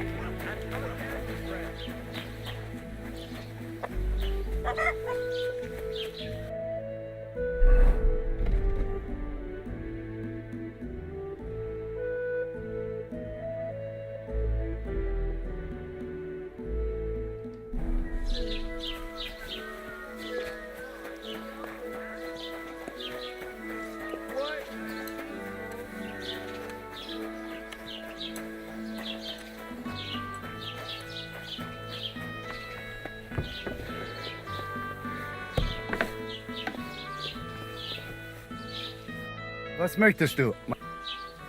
What do you...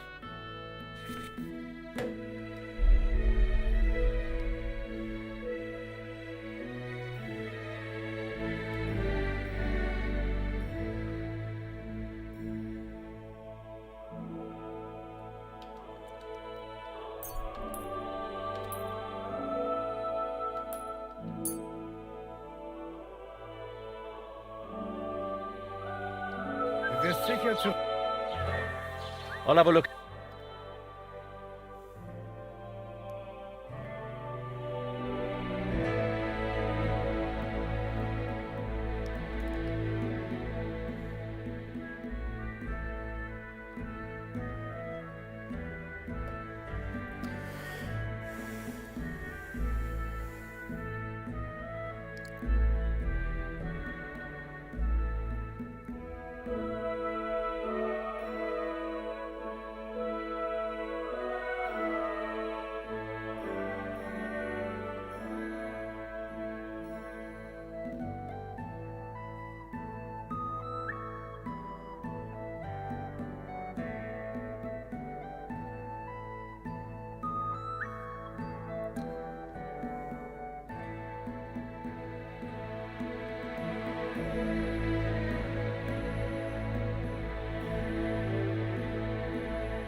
Pleasure doing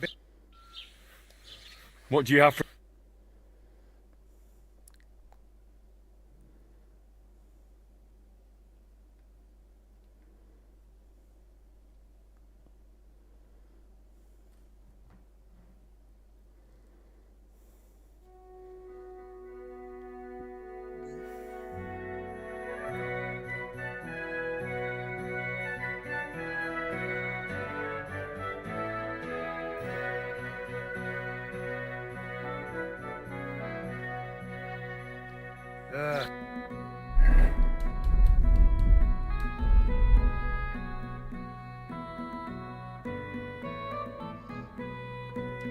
What can you do?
Go!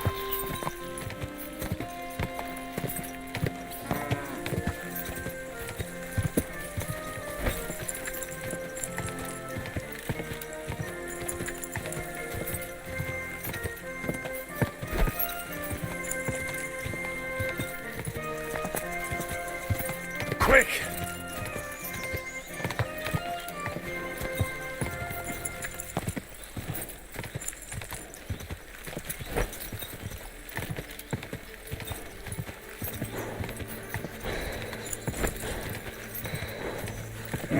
Come on! Whoa! Whoa! Quick!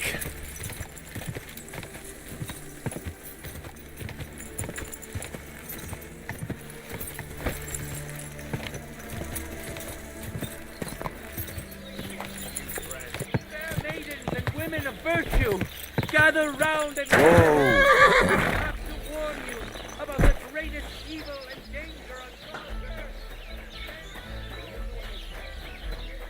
Greetings.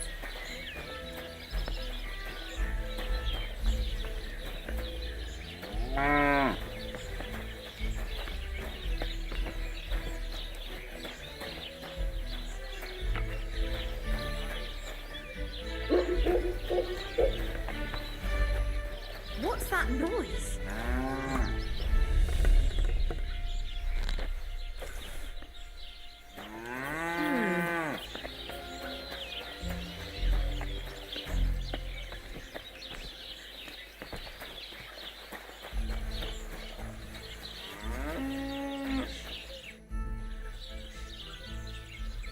That's a beautiful bull you've got there. You don't see an animal like that every day. Aye, and nothing is the finest animal far and wide. He wasn't cheap either. What's an animal like that worth, anyway? A big, strong bull like him, and pure white too. At least a dozen cows. No, make that 2 dozen. That's why I keep a close eye on him. I have the barn guarded all night. Say, you're a bit too interested in a nutsack. What's this about?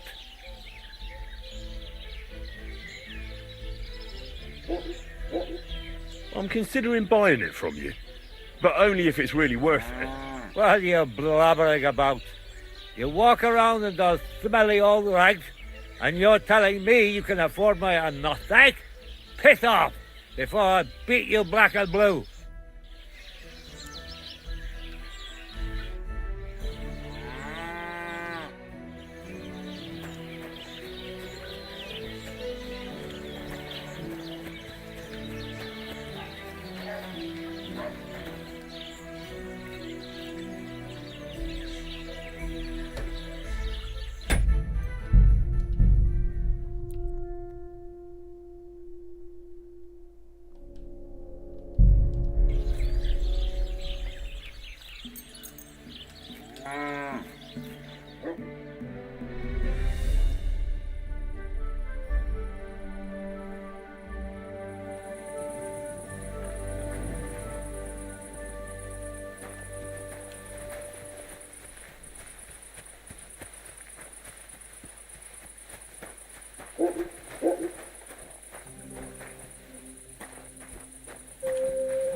am I going to do with you?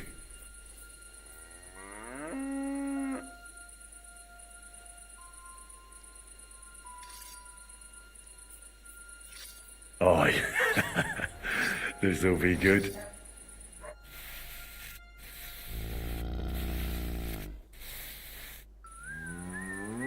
Hey, you've no business here.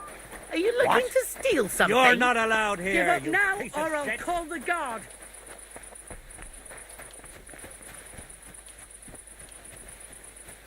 Let's make a deal. I won't have you causing trouble here, laddie. Cough up some coin, or we'll report you to the bailiff.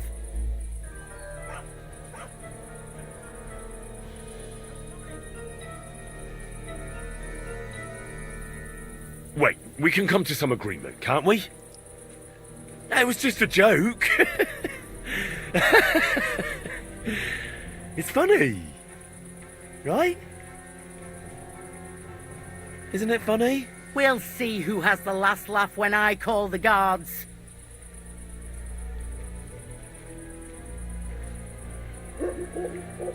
No, you're right.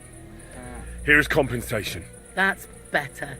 Now get lost. I'm glad we could resolve this sensibly. Piss off.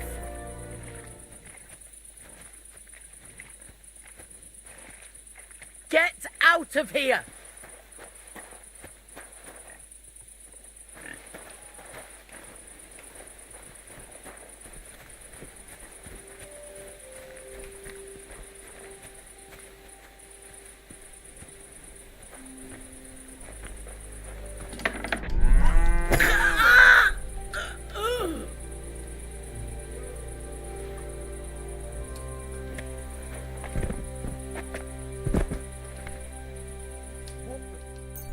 There's someone lying here. What's that you're doing?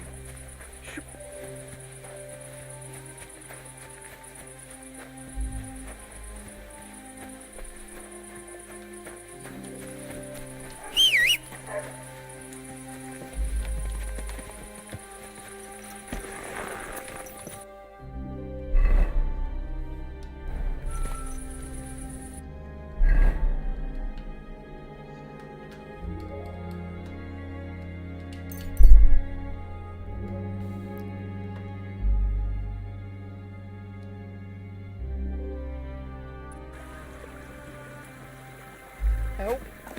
Help!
God I'll be right bless. there.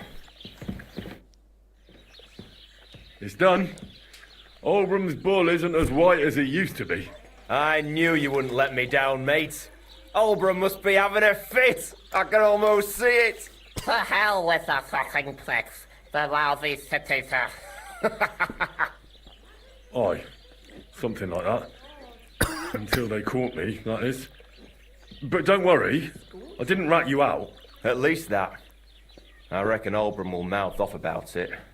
But there's nothing he can do without proof. They didn't beat you up, did they? Don't worry. I'm fine. All right, then.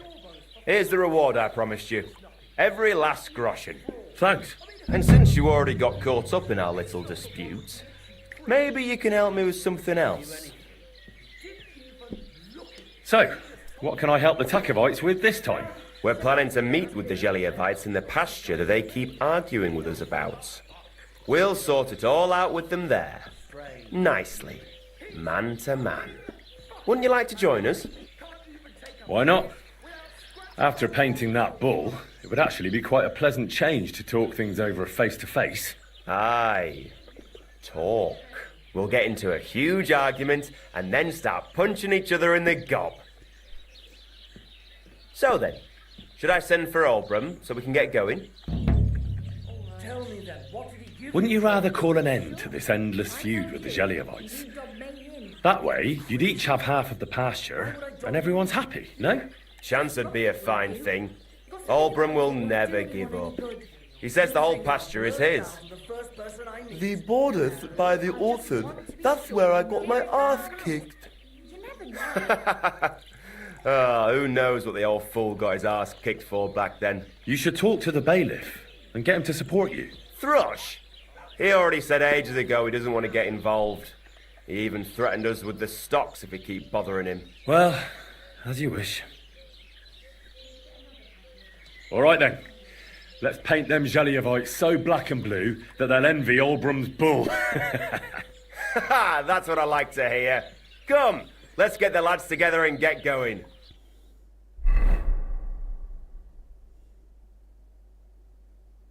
Hey there, Geliovites!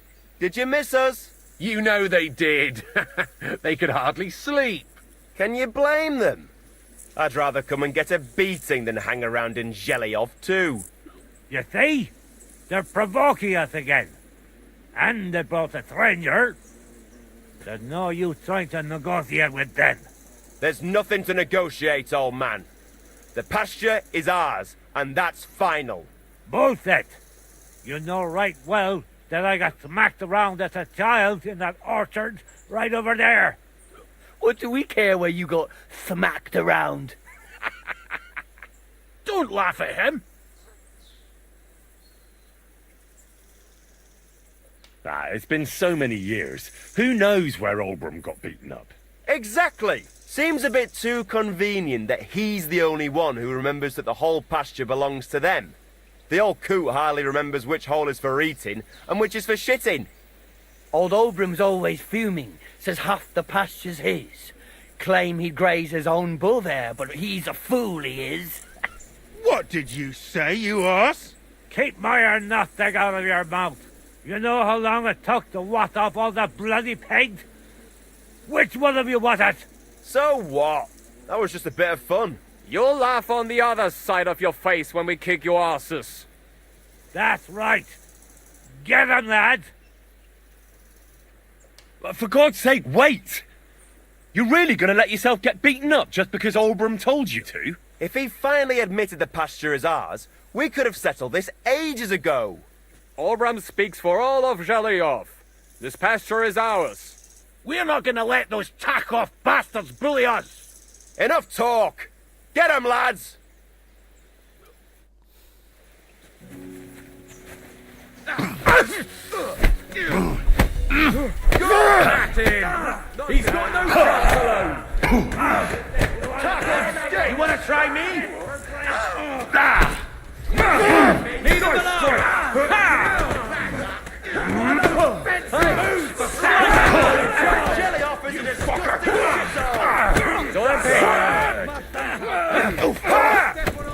Help me with him! Strike!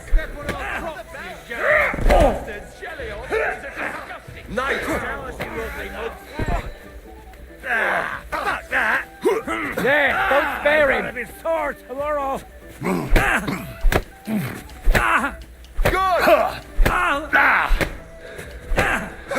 You stink! Christ, that stinks! At least it stopped the bleeding. I'm the Blessed Virgin. You should stop it. You took something from him. I saw it. Wake up!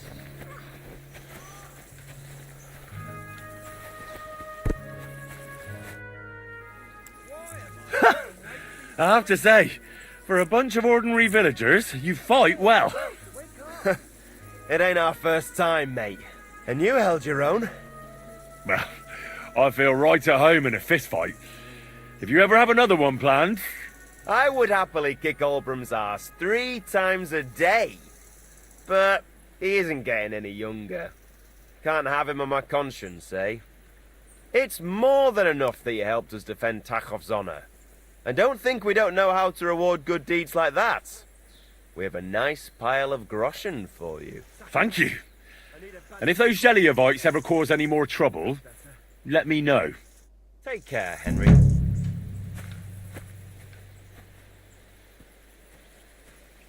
Wake up! Why am I wasting my time with you?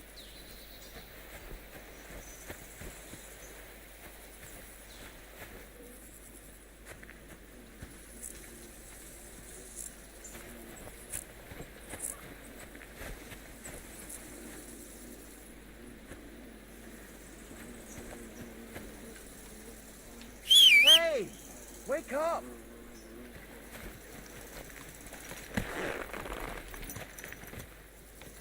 Stand here all day, I don't care.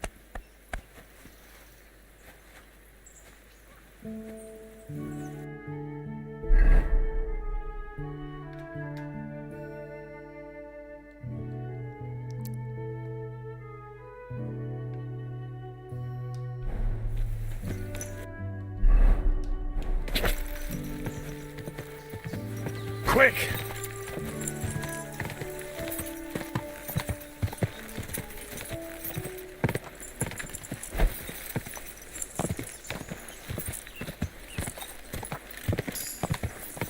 Whoa!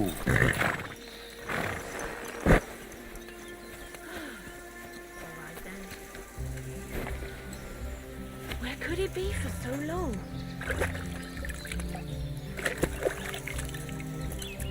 Let's get to it then.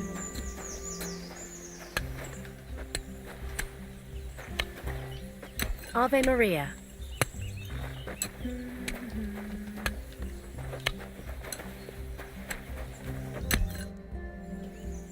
What happened? You look worried. My husband Vostatek left to go hunting and hasn't come back. I'm worried that something happened to him. He's von Burgo's lead huntsman, and the forest is full of poachers these days. Maybe he just got caught up somewhere. Not a chance. We're invited to young Lord Semin's wedding. He wouldn't dare miss that by wandering around the woods for so long.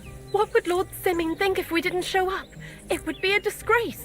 He sometimes loses track of time out in the woods, but I've got a really bad feeling about it this time. One time, Vostatek didn't come home for 4 days after his horse broke its leg in the woods. I had a feeling right away that something bad had happened. And I have that same feeling now. Do you reckon you could help me? Does that happen often? That he gets lost in the woods? He disappears for a while from time to time when he gets orders from Lord von Burgo. And besides that, well... What is it? You can tell me. He drinks a bit sometimes. Then everything takes him longer. His job isn't easy, so I understand when he does, and I don't get upset with him.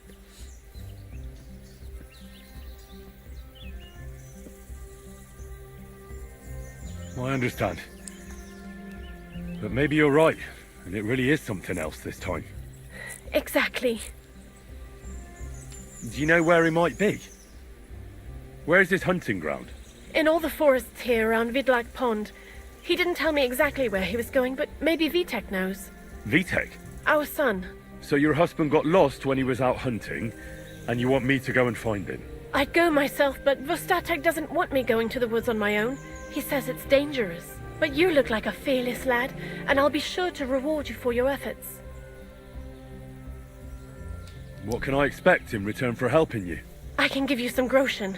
We aren't too badly off. But above all, if you help him, you'll be in his good books. And everyone wants to be in my Vostatek's good books. Why did Vostatek forbid you from going to the forest? Is it really that dangerous? There are wolves, boars, and worse out there. What could you meet in the forest that's worse than an angry boar? Well, people, of course. All sorts of cutthroats and thieves hide out in those woods. So watch your back. I'm no coward. The woods don't scare me. Neither is Vostatek. But fear can be useful. When you aren't afraid, you throw caution to the wind. All right. I'll bring Vostatek back to you. Thank you. I wouldn't send you if I didn't think it was necessary, but I have a really bad feeling about this. Before you leave, please make sure to talk to Vitek. Maybe he'd know where his father was headed. Why doesn't Vitek go looking for a Vostatek then? I told him, but the lad is young and stubborn. He just doesn't listen to me. And besides, him and Vostatek don't get along very well. All right. I'll let you know as soon as I find something. Be careful out there. Take care now. Never ending. Christ above.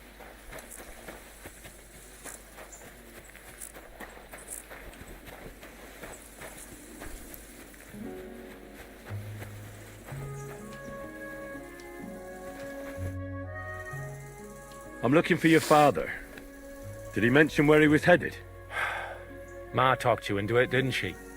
I'd be willing to bet he just got wasted as usual. He's nothing but a drunkard. It's no secret.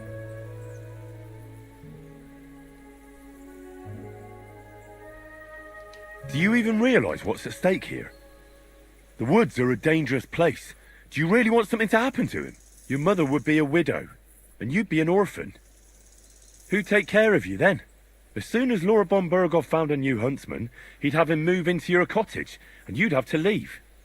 Or do you have a sack full of groschen stashed away somewhere, so you could go and buy a new house in Prague? Kurva, all right, shut up already. I'm not stupid. Father may be a drunken bastard, and living with him is a chore. But Mother still loves him. I'll help you, but only for our sake. Where did he go? Tell me. The last thing he said was he found a dead deer near the pond, and he wanted to go and see if there were any wolves about. So I'd go down below the cottage, walk along the shore, and then turn north into the old forest. If he didn't get boozed up and forget, that is. Wouldn't be the first time. Shouldn't you be looking for your father? You can come with me. Ha! Forget about it. I'm sure it'll end with you dragging his drunken arse home anyway, and I'd rather avoid that. What's your problem with him? He's your pa. You shouldn't talk about him like that. All he does is drink and doesn't care about anyone else. Why would I talk about him in any other way? He's like a big drooling infant. Ma and me are always at his beck and call. So I say we should let him deal with it himself. Be that as it may, I'm going out to look for him. No need to rush. At least it would give him time to sleep it off and come home on his own.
Good day.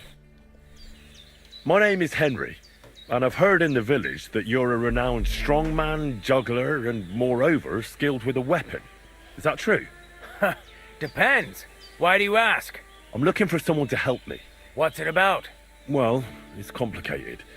But the short version is, a few days ago I barely avoided the gravedigger's shovel. I thought I was done for. That's how badly beaten I was. And now, well, I'm feeling a bit unsure in combat. I'll need to regain my confidence, if you know what I mean. Aye, that I can do. If what you say is true, I could really help you out, friend. I've been missing a good fight around here. What would you like in return? Oh, please. I'll do it out of sheer kindness. I don't have anything to do right now anyway. You can pay me next time. We can start right away. All right. Follow me to the arena.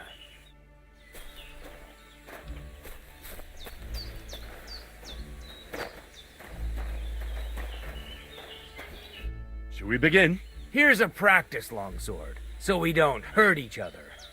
Let's see what you've got. We'll start with exchanges, and if you do well, we'll try something harder. If you're going to attack, commit to it. Don't stop after a single strike. Dish out several. Now I'm going to show you a simple technique that builds on that. You'll attack from the right, then left, then right again. Attacks follow one after the other. And you don't even have to break through your opponent's cover. So right, left, and then right again. Exactly. You could also do it the other way around. I'll let you have exactly 3 strikes, so you're not wasting effort just flailing around. I get it. Let's do it. Ah! Beautiful. Once more. Well done. I'm sorry, but I'm not... Aye, you've got the hang of it. Let's try something more difficult. I'll teach you a real technique. You start with a slash from above, then from the right, and when your opponent expects another attack from above, you do a quick sidestep and drag your blade horizontally across his belly. So I'll start from the top, then from the right, and then... From the left. Remember, top, right, and finally left. All right, let's give it a try. I'll let you make 3 strikes just like before. No more. All right.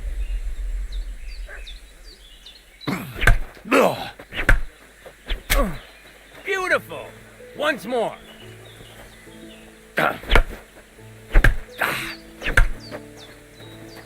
Where are you attacking from? Try again. No. Focus on the direction you're supposed to attack from. You're attacking out of rhythm. Again.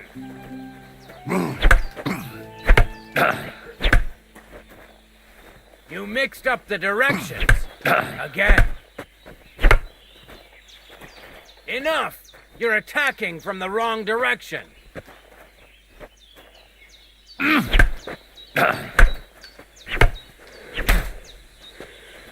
Nice, but you used a different technique.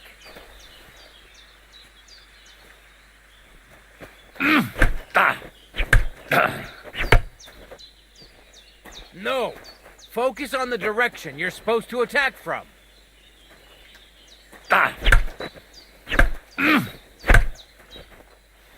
Enough! You're attacking from the wrong direction. Wrong. Again. And this time from the right direction. You mixed up the directions. Again. Enough! You're attacking from the wrong direction. No. Focus on the direction you're supposed to attack from. Where are you attacking from? Try again.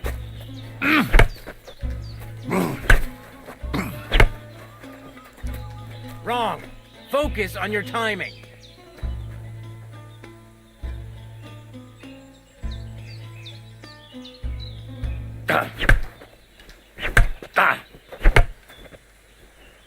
No. Focus on the direction you're supposed to attack from. Chain the attacks together.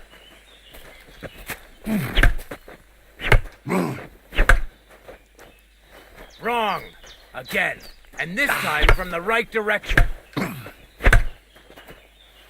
Enough! You're attacking from the wrong direction. No.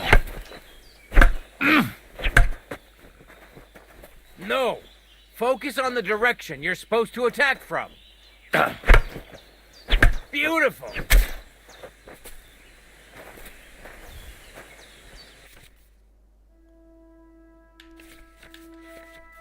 That's that then. You don't even have to use a longsword for this technique. It'll work with any other weapon. That'll come in handy. And one more piece of advice. Any attack can start with this or that technique. Look, if I attack from the right, your riposte will come from above. And that's the first step of this technique. Think about it. What about other techniques? I'll teach you even more if you want. But it won't be as cheap. And you'll also have to know a thing or two first. If you prove yourself to me, I'll teach you the best technique of all. Meisterhau. Also known as the Master Strike. How about someone else? I'm sure I'm not the only swordsman around who could teach you something. How could I prove myself to you so that you'll teach me the Master Strike? You'll have to defeat me in a sword fight, because this technique only works for swords. So all I have to do is challenge you? That's right. I'll challenge you to a duel then. Good. Come and join me in the arena.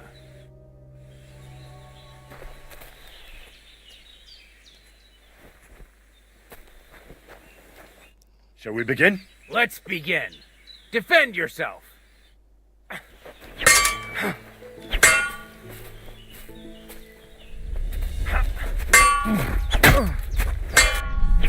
Sorry, lad, but it's too soon for me to teach you the Master Strike. Let me try it again. Nonsense. If you can't defeat me... I'll tend to... Very well then. I'll wait for you here, but I don't have all day. Get a move on.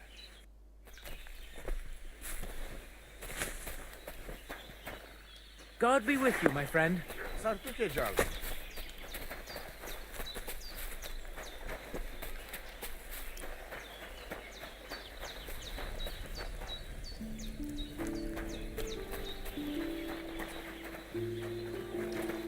Ha! It's you, Gajo. Aranka's prophecy is coming true. What? What Gajo? You come to save our family from this disaster. Save how? What are you talking about? Slow down and tell me what happened. How can I slow down, Gajo, when my Shea Marika is gone? My only daughter, gone. Her empty tent is all that is left of her. If Aranka's prophecy is true, you must help me. How can I help you? How do you think? You must find her and bring her back. Do you think in that forest maybe something could have... No, I'm sure. Do not invite evil. Such lava can come true. What prophecy? By all that's holy. Miri Romney had vision, and she described a Gajo just like you. She says a stranger coming, not like us, different. And he will help our family, our honor. And I believe her every word. She's never wrong, Shosha. So she disappeared out of the blue? On my honor as voivode of this camp. One moment she's here, next moment gone. We search for her, but not find. Then Aranka has vision. So we wait for Gajo, who will help us. And now, waiting is over. It's written in stars and how birds fly. I know nothing of such things, but everything Aranka says is true. Will you help me? Will you help an unfortunate voivode? I will reward you, do not worry. I'll help you. I'm sure we'll find her. Dear God, I know something good will happen the moment when I see you. But hold on. You have to tell me more about Marika. Where and when did you last see her? It has been 2 days. We even follow her tracks past her woman's hut and then on towards Apollonia. You mean Bojana, the herbalist? She didn't advise you? I do not know the Johanni's name, but I know she does not like nomads.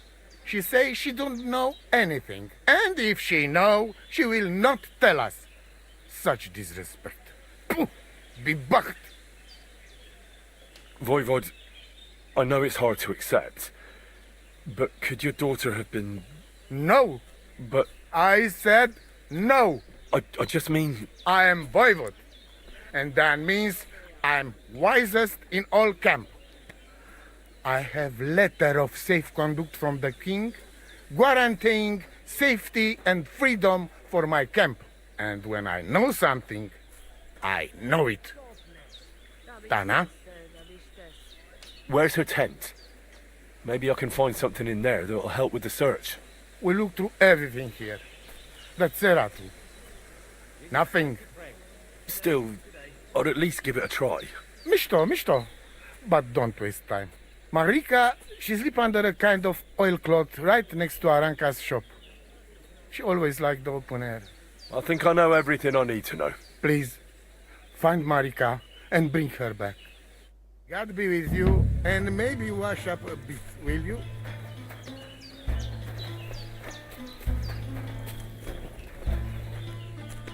Oh, it is you, Charges. What are you talking about? You are that chavo from my dream, Jalas Mangesuna. You came to me, the Ternogaj, friend of the Roma with clear eyes, the one who has suffered much. A stranger to take on the task that shall unite our familia once again, or divide us forever. The Voivod already told me about the prophecy. Then you know what needs to be done, Frau. Do you have any idea where Marika might be? Dear boy, the crystal ball is cloudy. The smoke from the herbs goes with the breeze. And the flight of the birds? No, that cannot be relied on. Can you really divine things from bird flight? As sure as my name is Aranka. But wait, there is one thing. Last night I dreamt of a city of rocks. A city of rocks? What does that mean? I can only say what I saw, nothing more. Wacht, za Stiepen.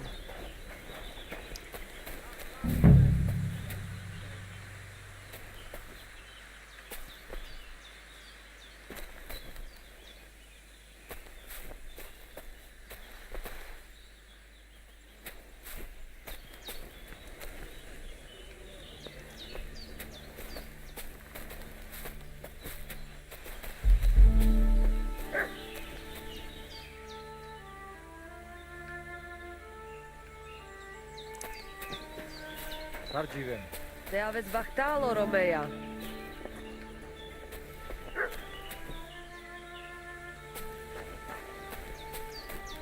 Kaijas more, Sarsa. G'day.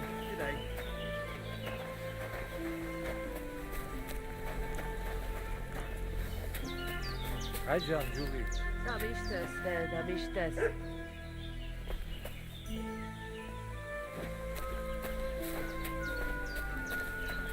Kaijas more.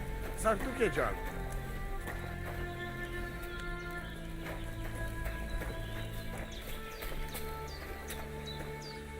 God bless.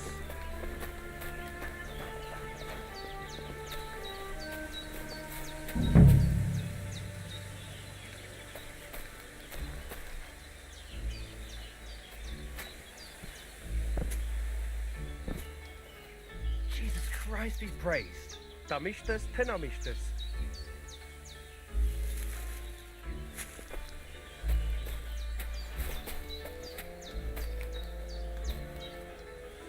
My scarf? And with you? Must have belonged to Marika.